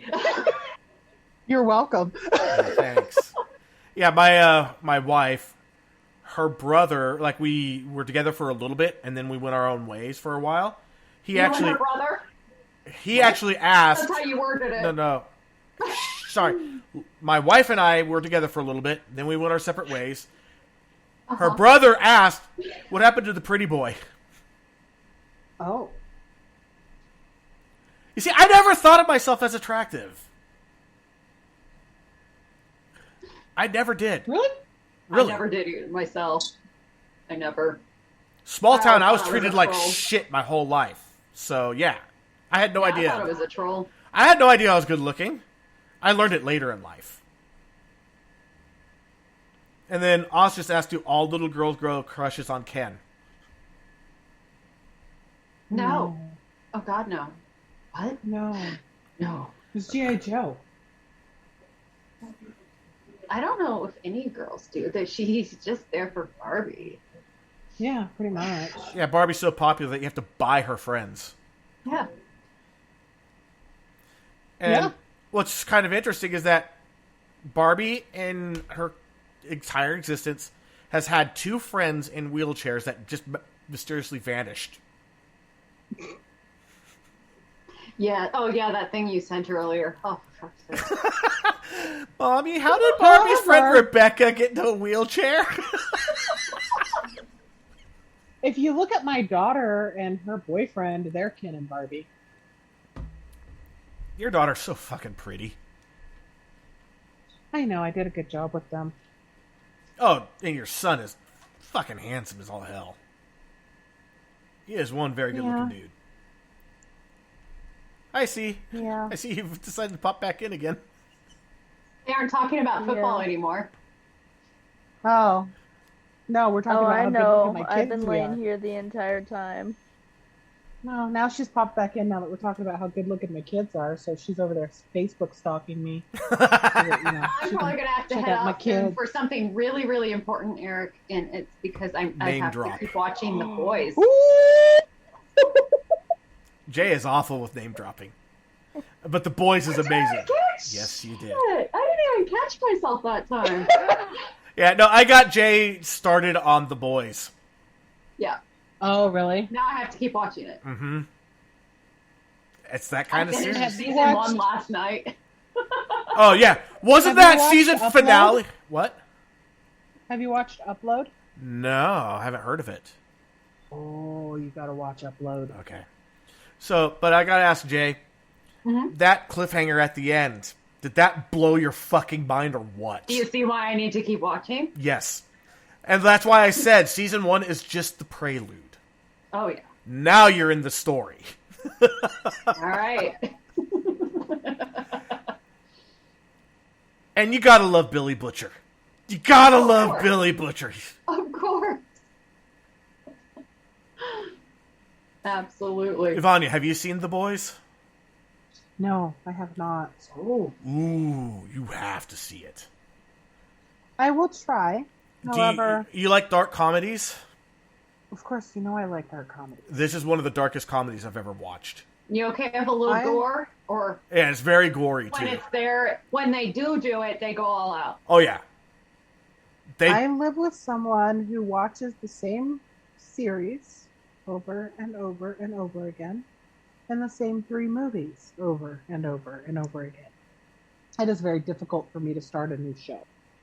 Oh. That's why you have a phone and other devices. You just walk into another room and do it. Oh, I would hate watching that on my phone. Damn near broke up with the man over 2.5 Men.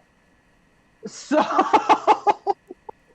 But why 2.5? I mean, one time through on 2.5 Men it's good. I'm not going to say it's not. But there's no reason to keep watching it. Yeah, on repeat, over and over every single night. We got into a huge fight about it one time. I would rather do that. I can't imagine getting into a huge fight about it only one time. Just one time. Yeah, just one time. Like, if I'm going to go with that particular producer on a show that I can watch on repeat, probably Big Bang Theory? Oh, Even we watched then. that one a lot, too. But even then, not really. Yeah, you know. We watched that one a lot, Very. too. My dog's name is Stuart. The comic book guy. Yeah. Because Stuart gets no love. He needed love. Look Aw. at him. He's cute as hell. Boy, where the hell is he? Oh, he's in cute. Despite all his rage. Shut up. Okay, I think that we are done talking about I think so, migraines. too. I'm going to hang up. I have to work early tomorrow. All right, yeah, I'm going to go too. I got to get the kids in bed. I finally get to celebrate no more COVID for them, but I don't get to work tomorrow because they don't want me in until they have been negative for more than 24 hours. Again, bummer. I respect it, but god damn it. I want a paycheck. You can't work remotely? No. Oh, that sucks. No, I do software testing, and it's a very secure system. Gotcha. For very good reasons, I guess. Like, I respect their decisions, but it sucks when it comes at the expense of money. Right. Well, if I was full time, I'd be salary, and I would be like, okay, whatever. Yeah, but Once that's supposed if to it's kick for in. dollars, we'd all be rich. Every time that we try to do the whole thing of getting on board with salary, someone's not in the office. Oh, Yeah. because you were so close, and it's like you could have been on salary right now. Yep. Damn. Yep. I was supposed to actually go through the paperwork when the kids came down with COVID. Nice. Yeah. Nice. And then- That's the universe fucking with you. Yeah. And the thing is that everything that has been really great in my life has been a fucking struggle to get there. And I don't know why, but it is. It's like you were always told, if you have to, life is like a fart. If you have to push too hard, it's probably shit. Well, for me, it's not. Things that go too easy scare the hell out of me because, there's something wrong. Anything worth having didn't come easily. Exactly. This podcast has been a fight almost from day one. COVID, automatically, my guest list just got shot to shit. And it's been that way ever since. It just happens. The guy was supposed to be on today. He cracked ribs. Your children. Yeah. Mm-hmm. Like, anything worth having is worth a fight. Yeah, my kids, IVF. Yeah. Mm-hmm. Not all of them, just the last 2. Well, I mean, and that part was horrible, but getting them out of there is a cakewalk, even in the easiest of deliveries. No. Hey, come on. I'm trying to look at... So, I'm looking at the calendar right now. We don't have someone scheduled for next week. I'll find somebody. Can you do the 2 weeks we do have someone. the paternal postpartum? If we could get enough, all we need is just a couple of people. So yeah, So you've got my husband yeah. And if Ivani could I'll get, talk to him. yeah, and you. I'll talk to him. I can't. I didn't really make suffer any from it so promises. much, Oh, okay. but you know, I'll facilitate the conversation. Mm-hmm. Aw, Oz, I love you, guy. I love you, dude. Seriously, you got to come on here too. I have to get back to work. You were all amazing, and my mental is the best. Can't wait till your next show. Work at Swing Shift sucks. Have a good night, y'all. You too, Oz. You too. I'm hanging up as well. I have got to get Yeah. some sleep. All right, Can you stick I gotta around for go. like 2 minutes? Can you stick around for 2 minutes? I Eve? can do that. All right. All right, Alrighty. so Bye, guys. Bye. all right, doing the outro now. So yeah, catch you all next week. Until then, I'm E, I'm C. and on behalf of Bexy, we'll see you next week.